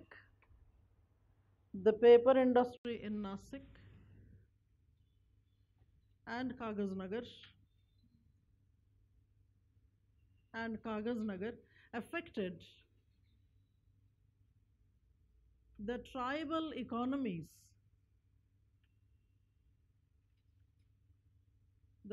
economies depending on bamboo. Come to the fourth one. Cultural impact.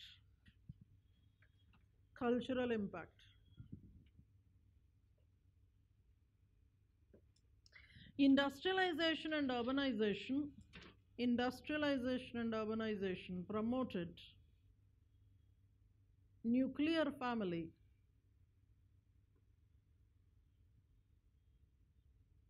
weakening the traditional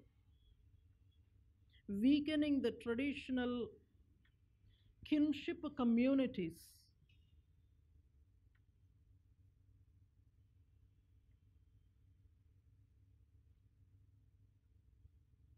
Positively, they introduced rationality,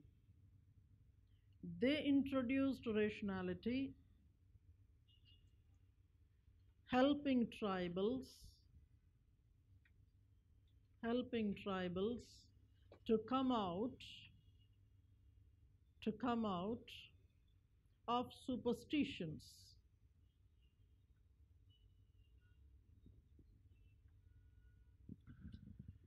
According to Sachidananda,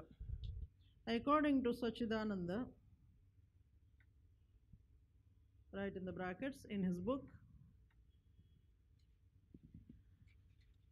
The Loss of Social Fabric, LOSS, The Loss of Social Fabric, bracket close. Tribals lost their social fabric due to the introduction of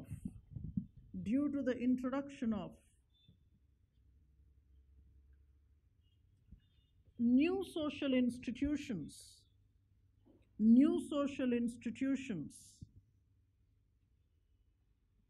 and new varieties of occupations.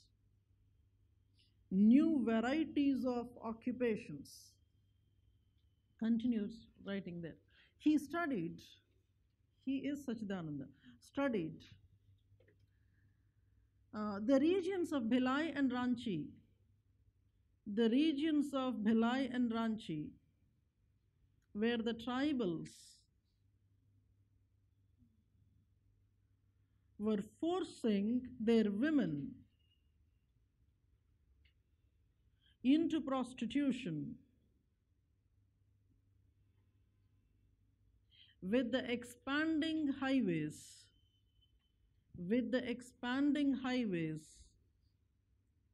into the tribal belt.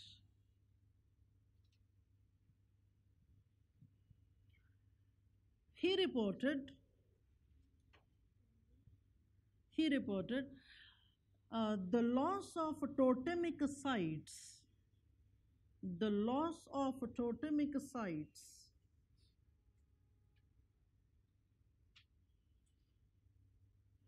occasionally leading to tribal revolts that were branded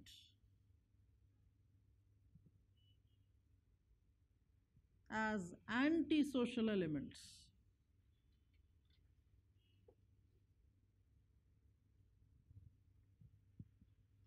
Right, the next one, political impact. We still have to write in your next class about how different tribal communities have experienced, received when modern political system was introduced. So specific tribe level case studies we will be giving.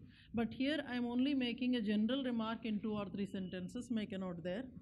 Introduction of modern political institutions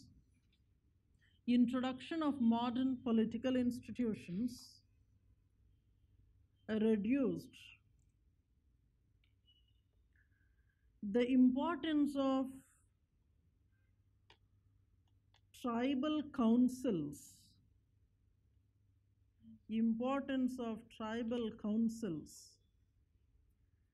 The mainstream political parties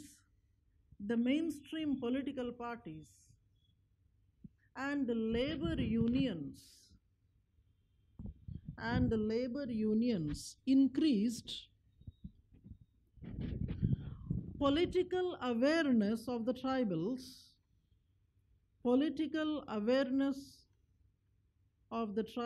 on the one hand, and dividing tribal villages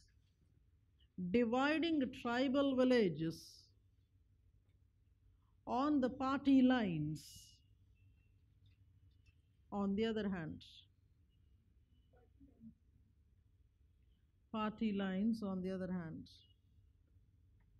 Right, the next point. Urbanism and consumerism.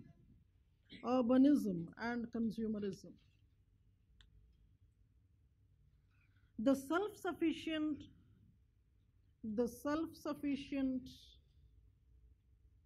and affluent economies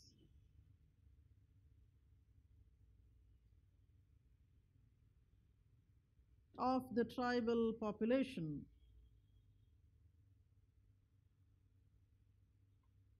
were replaced by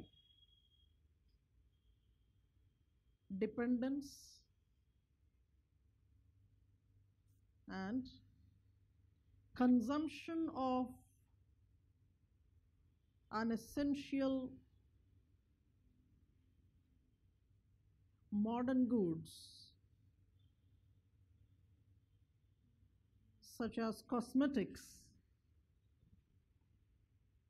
polyester,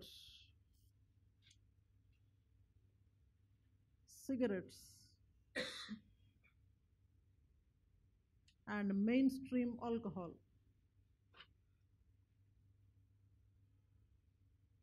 Right, in the next paragraph. The loss of subsistence,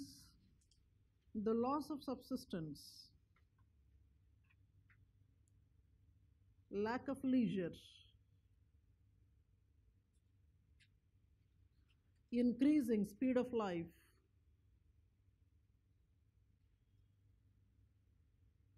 breakup of traditions,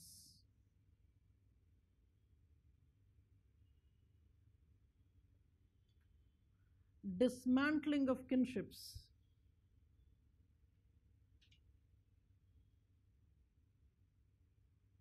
left many tribal communities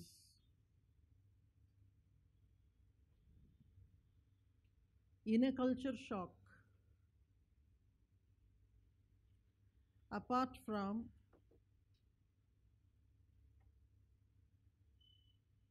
reducing forest cover,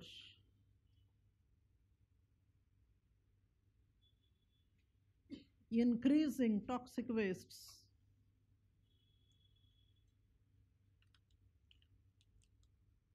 reducing land fertility,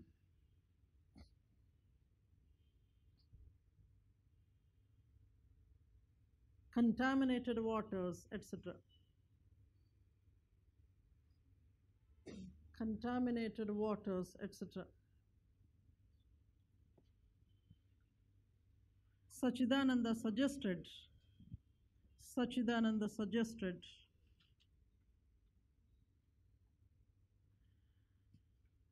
that environmental impact assessment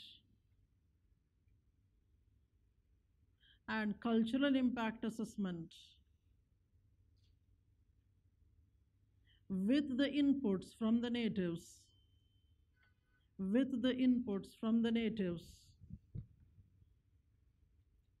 can help making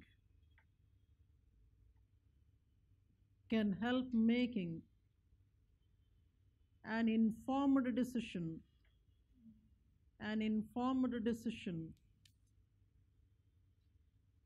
by the project affected people.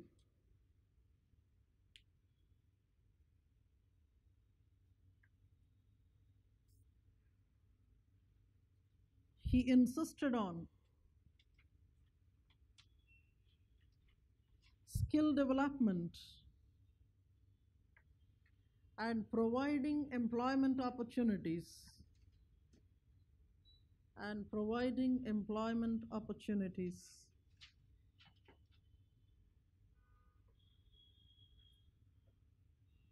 to minimize the damage. I really admire the coffee board for that.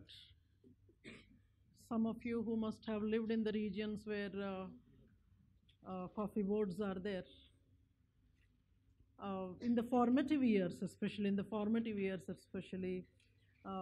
there was a high effort by the coffee board to train. Maybe it is for their own benefit, but then training the local populations in how to deal with picking up the coffee fruit and then dealing with it in the whole lot of the cycle there. This helped at a later point of time, even when the small time farmers are emerging. They wanted to do such kind of activities, and then the economics have started to change, especially where the coffee board was doing this. They were also going into this establishment of clinics for the health needs, and then small time schools there. Incredible amount of work, and I mean, you should be praising where we have to praise. So coffee board I have praised. That is a small note there.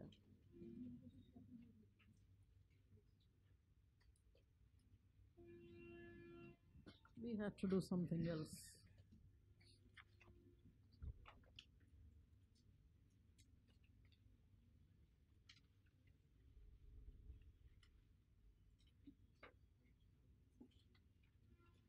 Sir एक छोटा सा topic है which I am going to place in your drop box. आप वो देखिएगा आज.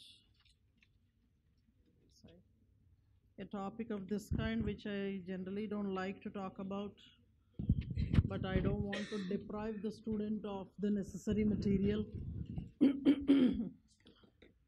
Shifting cultivation, I expect the students to come up with some kind of map drawing there. It may be the world, that may be South Asia, then you'll bring it down to India. We will be giving there different kinds of shifting cultivations, the varieties across the country. And I'll give a briefing on the legislation that had banned shifting cultivation in India based on Forest Conservation Act. And we will talk a bit about the punishments, the comforts given to people like biogas, how environmentally hazardous it is, how it became environmentally hazardous, because there are case studies given by Elwin himself, Elvin was talking about the Naga tribes who maintained these zooming areas. The zooming areas, that is nothing but the shifting cultivation areas, properly demarcating into small pockets. You're moving from one pocket to the other, and there are some pockets that are left untouched. These are called the sacred grooves. So rest of the area you might be exploiting, but the sacred groove you leave it, so that that would take care of whatever environmental thing is required. And because such a massive region is available to you when you are moving from one side to the other, by the time you complete the cycle, you are in a position to see rejuvenation happening in the rest of the areas.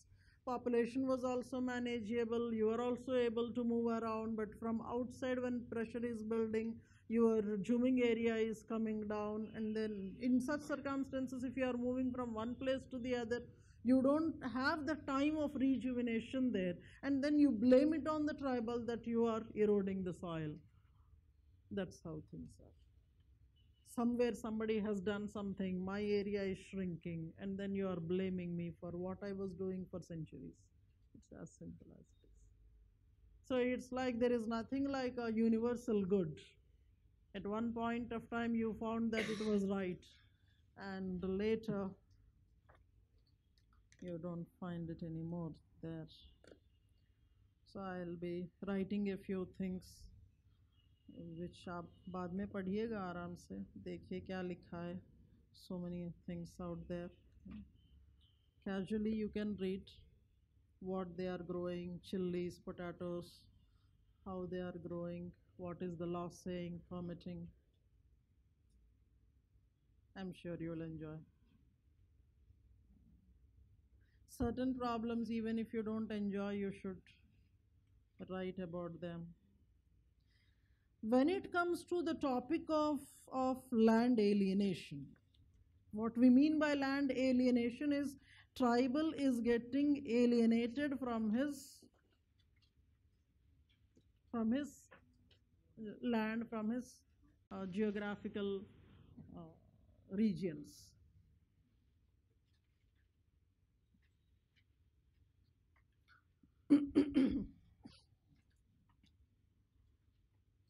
See, there is a traditional way of answering this question. One is how things were happening historically. That's how we write in general in anthropology. So what I tried to do was I categorized the sequence into those.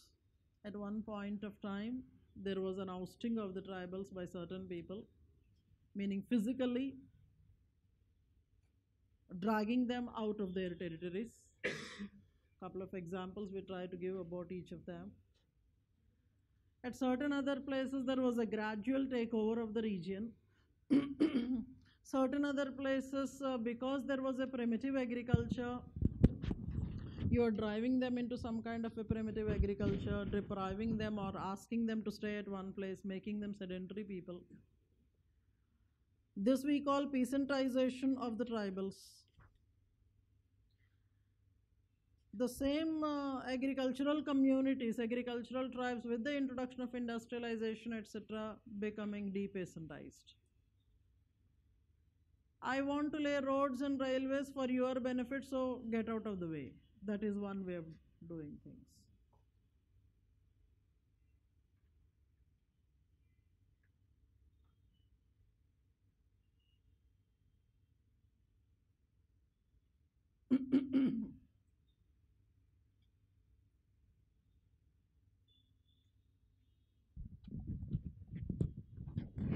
Several things, they come as shock to us.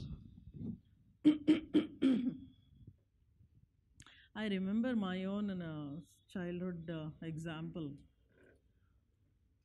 So the residence was a very remote tribal residence. Generally, no, occasionally we were brought to some kind of a town for some, whenever he has to do something, my father, so we used to accompany him. So this was the first occasion where I had seen something, because we were used to see the iron pressing thing, जिसमें आप कोयला वगैरह डालते हो, and then even now in the urban areas people use the dhobis or non-dhobis who are presenting themselves as dhobis, because istri wale का बहुत demand है city में, तो even if you are not an istri fellow or you are not a dhobi traditionally, you are taking up that job. So that is one kind of a caste mobility that is happening. So in the hotel or guest house, I don't remember that setting, I had seen that old time telephone, jo uthao aur round karo kind of a thing. I got so very excited. I didn't know that it was a telephone. My immediate question was, हमारे पास भी है ये इस्त्री, इधर भी है. I thought that it is an istri. I don't know why this round thing was there. And then my father explains, no, this is not that. And then things have changed so fast that we have seen different kinds of phones, and you have seen the cell phones and cell phone size coming down from a sanduk to a hand, no, a palm thing. And then now once again that is becoming bigger. Now people want to show that, see, I have this big Apple phone, whatever. So the other day when my son was saying, "Aapke paas Apple phone hai," I was wondering where I was and where the little fellow is. I was mistaking a telephone for Nistri, and then kind of a thing. Time passes, no? Kind of. So those are the cultural shocks actually. I remember first time when my father took us to some kind of a good hotel, जो नींबू पानी लाए थे, इसका क्या करना है मेरे तो समझ में आया नहीं. अब I was actually not a person कि जो मिला उसको उठा के मुंह में डाल लो. कुछ लोगों ने वैसा भी कर लिया, but then I was waiting for my father, so we would finish our food a little early. So father says वो हाथ धोने के लिए. मुझे ये I didn't get a thought that वो उसी में आप गंदगी धो. The kind of uncleanly practice we have in the modern world, उसी में धो रहे हो kind of a thing. मुझे वो thought आया नहीं. So I picked up one bowl and then वहाँ से निकाला, हाथ डाला, हाथ में धोया. Then my father said, no, this is not the way you do it. No, you. फिर then because साइड में जो टेबल था उस पर मेरा कज़न बैठा था, वो मुझसे भी ज़रा छोटा था, वो मुझसे भी देहात से आया था, तो वो तो नींबू मत लिया और पी लिया. वो कह रहा था कि गर्म पानी क्यों रखे, ठंडा रखते तो ज़रा अच्छा बन जाता, kind of a thing. So हम देहात वाले तो ऐसे ही हैं, no, kind of. These urban things we really can't actually relish, kind of. आप उधर धो भी तो फिर वॉशरूम में जाएंगे, अच्छा सा दांत वांत साफ करेंगे, फिर बाहर निकलेंगे, kind of a thing. That's how life is, no? Kind of. We call disappearance of useful traits. Disappearance of useful traits is this one. Cleanliness you forget. And आजकल तो ये भी फैशन निकला कि आप ब्रश नहीं करते हो, माउथ वॉश थोड़ा सा गॉगल करते हो, और what is there inside the teeth God knows, but बाहर से तो हो ही जाता है, काइंड ऑफ थिंग. एंड बाकी जो भी बचा है वो अंदर जाकर अंदर ही अंदर जो करना है. That's how things are. Disappearance of useful traits. Right down. We are writing about land alienation. Don't get me wrong when I give these examples. These are the things that we see in the life day in and day out. It's only that कई सारे लोग ये सब अंदर छुपा कर बाहर से nice and decent gentlemen बनते हैं. But we are not the people who try to kind of. लिखिए. Land alienation refers to alienating tribals from their land through various means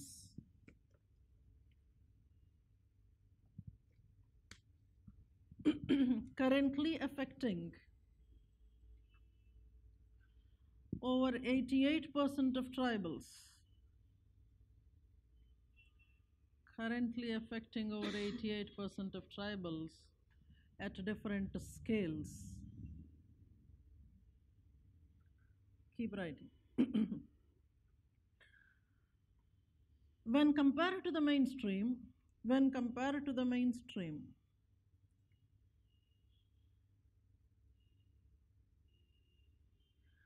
farmers in simple societies have much smaller land holdings and infertile lands due to gradual pushing of tribals into inaccessible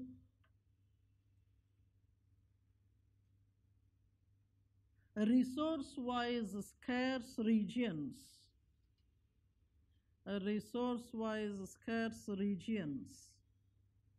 by the elements of culture contact. In some places,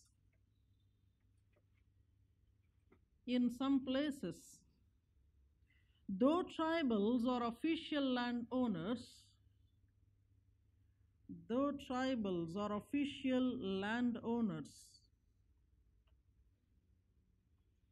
the loopholes in the legislations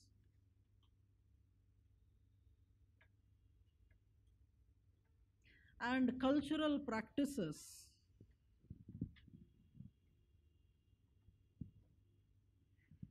make the non-tribals the real owners.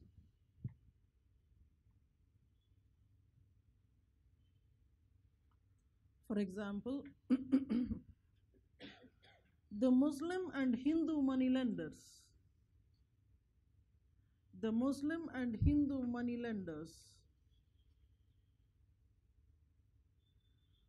in Tarai regions of UP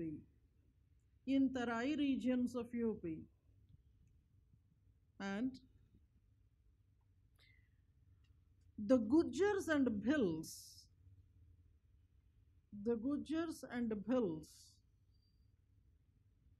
in Rajasthan being eliminated by Sahukars,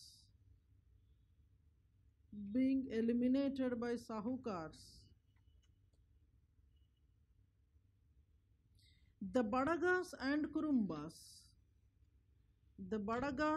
Kurumbas of Tamil Nadu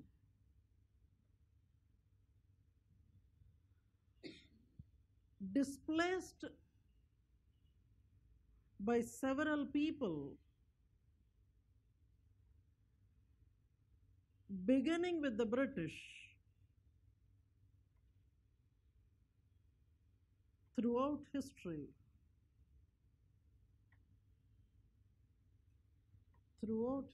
Full stop.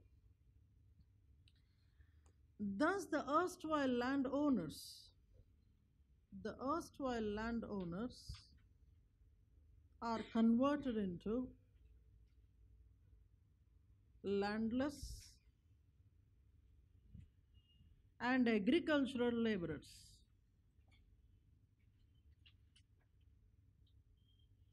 Right in the next paragraph. LP Vidyarthi identifies the causes of land alienation as number 1,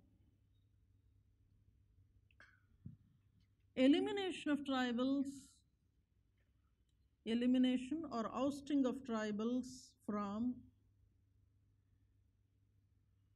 fertile lands by the mainstream superior agricultural people.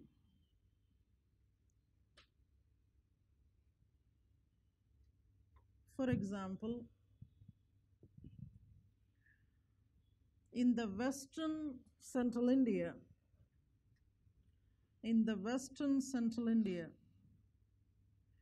the tribes of Bhils and Bhilalas,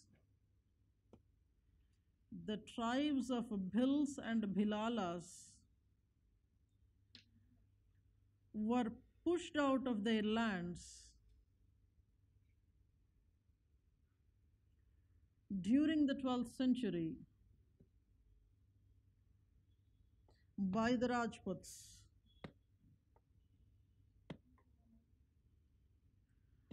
It was succeeded by Maratha occupations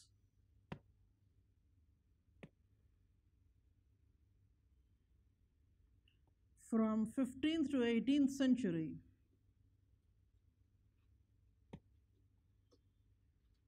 with the Bhils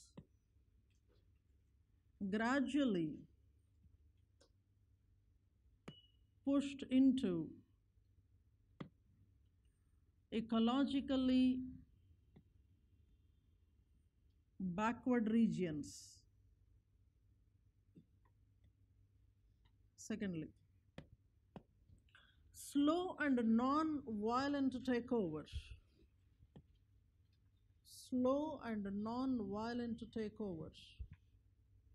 By the money lenders.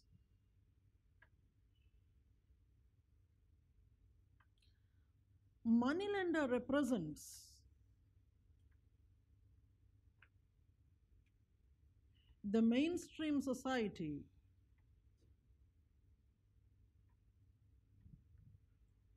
as the single most powerful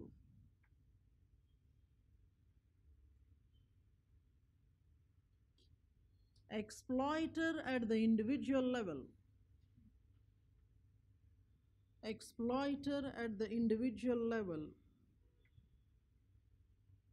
Increasing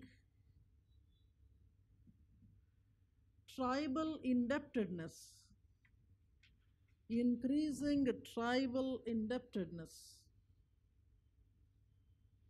Traditionally,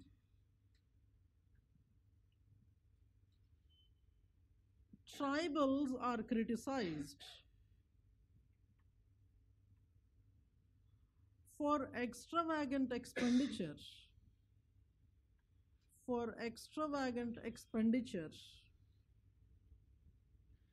and with the tribal cooperatives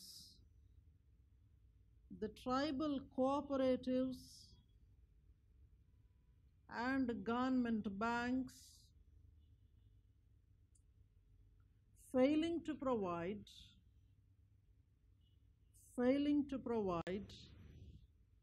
tribals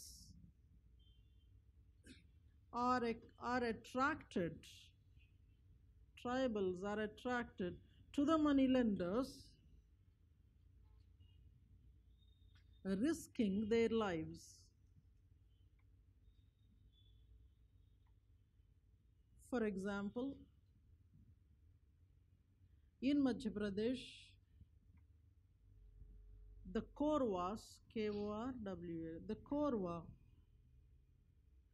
are exploited by the neighboring Muslim moneylenders.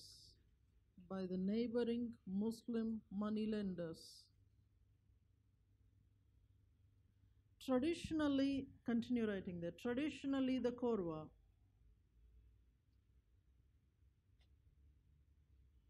have a culture of alcoholism.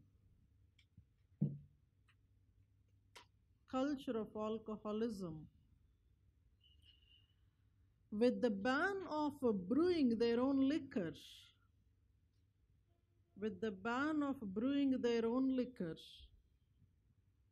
they resorted to IMFL,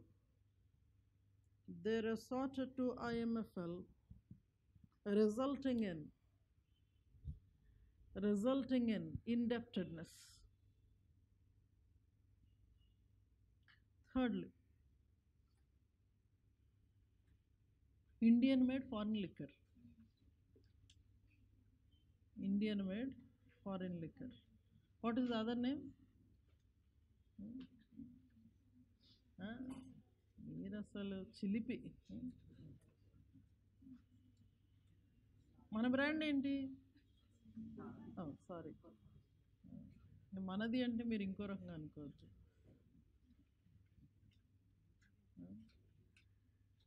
I had to say something, but thirdly, primitive agriculture. Primitive agriculture. Tribals generally have low yielding farmlands.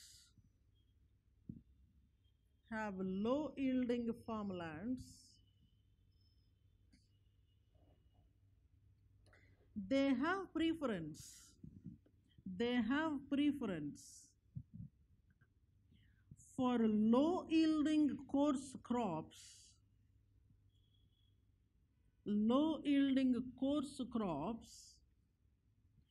due to lack of technology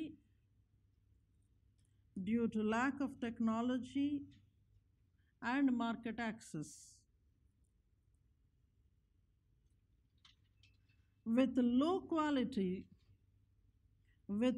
quality cattle and technology, when they are pushed into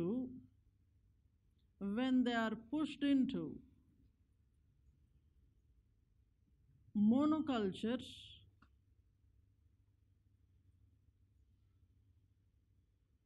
with a newfound desire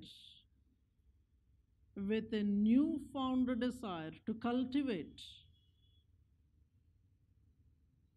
the mainstream crops,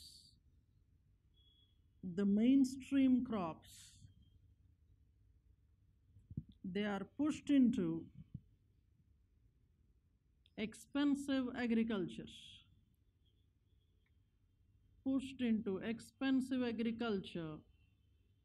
and indebtedness. When I say indebtedness, that automatically leads to land alienation. Come to the fourth one. Industrialization and urbanization.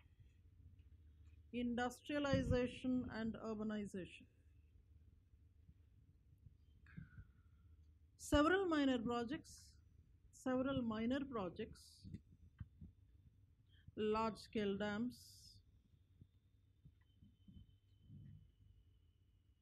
industries, nuclear establishments,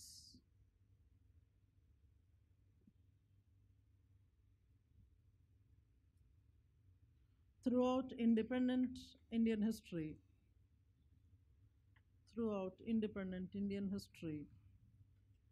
resulted in tribal land alienation. Leave some space there so that you can write good number of examples. Industries, dams, nuclear, whatever. Write the fifth one. Infrastructure projects, especially the linear projects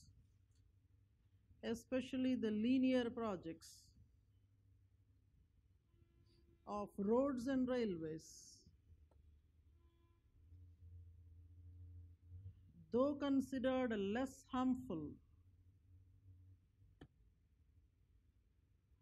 for tribals,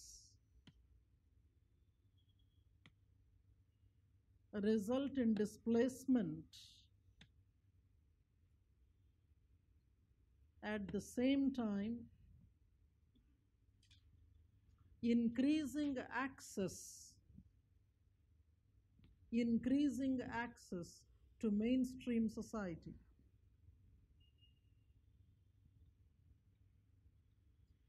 The railway projects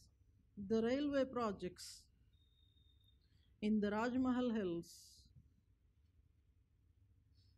Nilgiris, Palani Hills,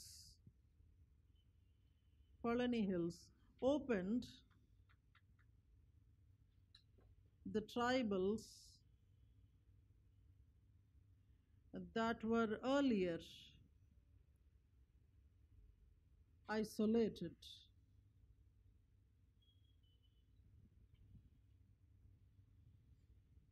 Sixthly, economic activities such as ecotourism projects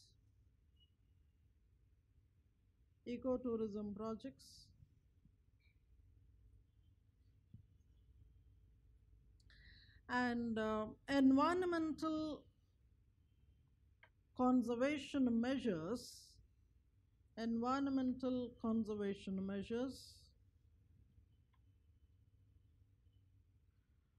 mainstream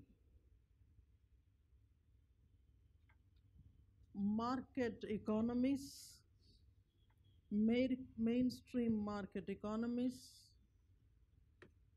governmental activities in the tribal areas,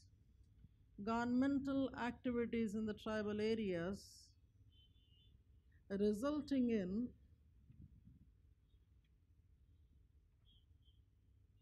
a residence of mainstream people in the tribal belt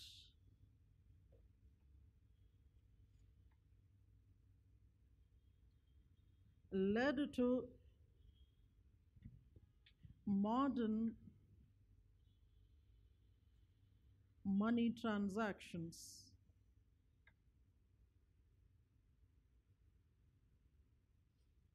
The whole lot of interactions with the mainstream world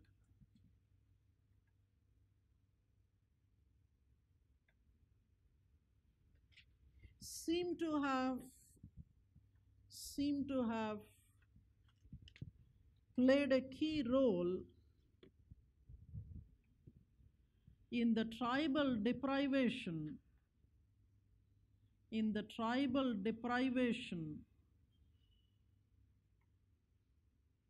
with the tribal choosing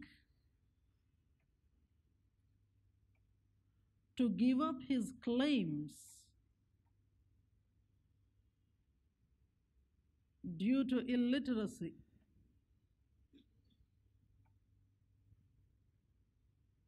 In the case of shifting cultivators and nomadic populations,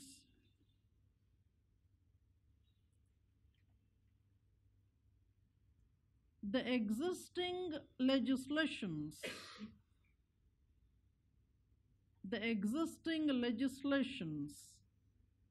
not recognizing community rights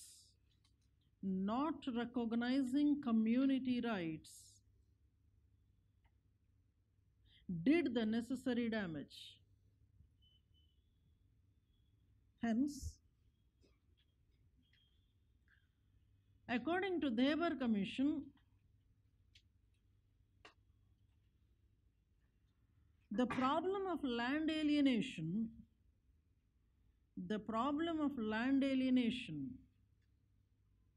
shall be studied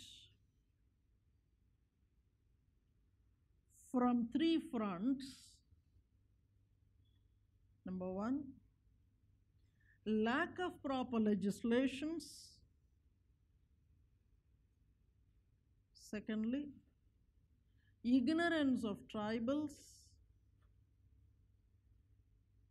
Thirdly, the lacunae in the existing legislations. They were examined.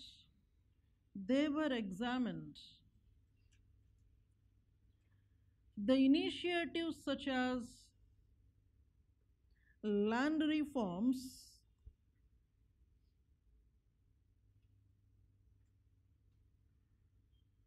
and how they impacted the tribals. According to him,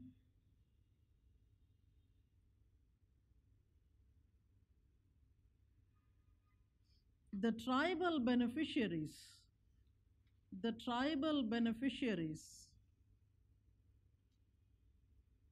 were far from being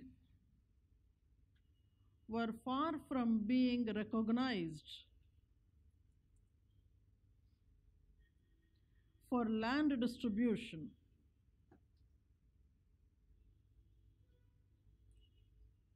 During the 1990s,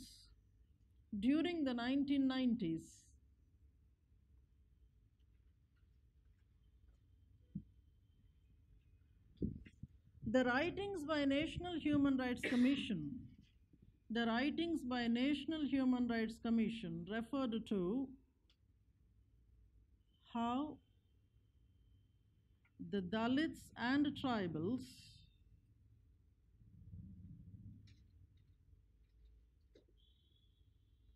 were getting further deprived of the opportunities due to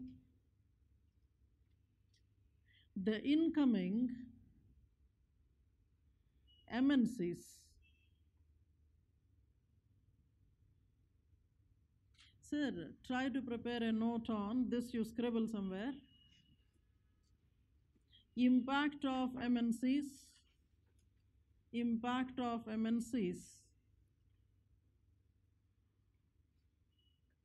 on protecting land rights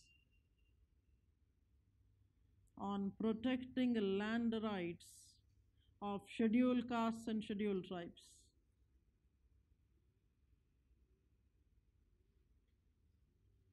Sir, that was somewhere in 2006 or 7. There was something called Asian Social Summit. Asian Social Summit was held in Hyderabad. See, it is such conferences I insist that the students should attend. If at all something happens in your city, you should definitely attend such conferences, because they give you the kind of material that your exam needs. I'll see if I could find. There were some beautiful write-ups circulated in that conference. One of them I really liked was how the scheduled castes were clearly, very smartly kept aside in the case of the consideration to get land. See, if it was land reforms, at least there was a possibility of some of the lower castes being able to get from the haves whatsoever. Theoretically, at least land could be transferred from the haves to the have-nots.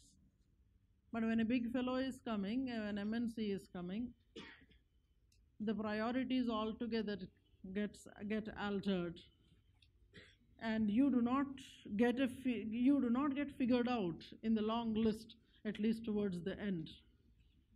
So, if at all possible, I would try to see if those write-ups are made available to you. There is a Class C tables being given, and then region-wise, they were trying to tell the MNCs how they were trying to disturb the prospects of particular caste groups and particular tribal communities, right down there.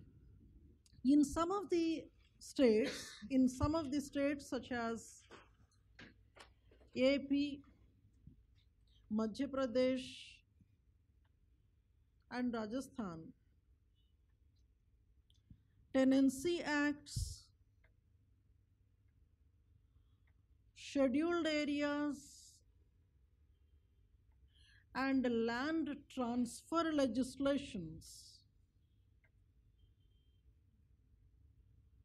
were brought in. Scheduled areas and land transfer legislations were brought in to prevent transfer of tribal land transfer of tribal land to the non-tribals.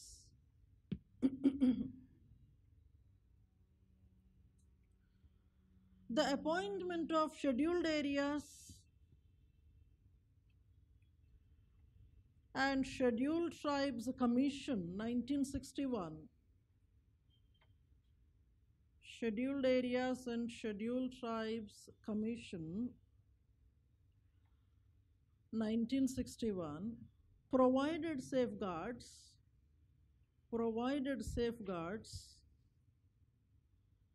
against land alienation. Some of its recommendations include, write in bullet points, transfer of land from tribal to the non-tribal should be completely banned.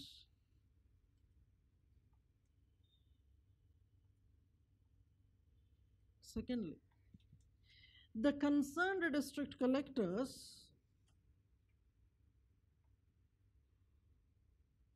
to be given higher powers to decide on such issues.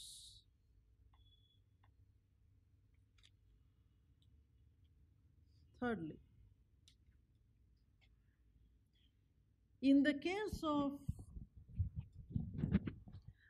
bigger developmental projects, awareness campaigns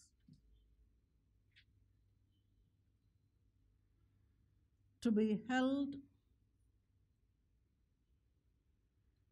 making the stakeholders, making the tribals the stakeholders in the decision-making process.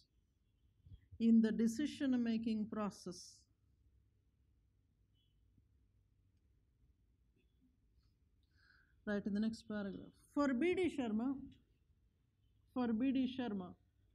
the recommendations definitely provide list of ideals.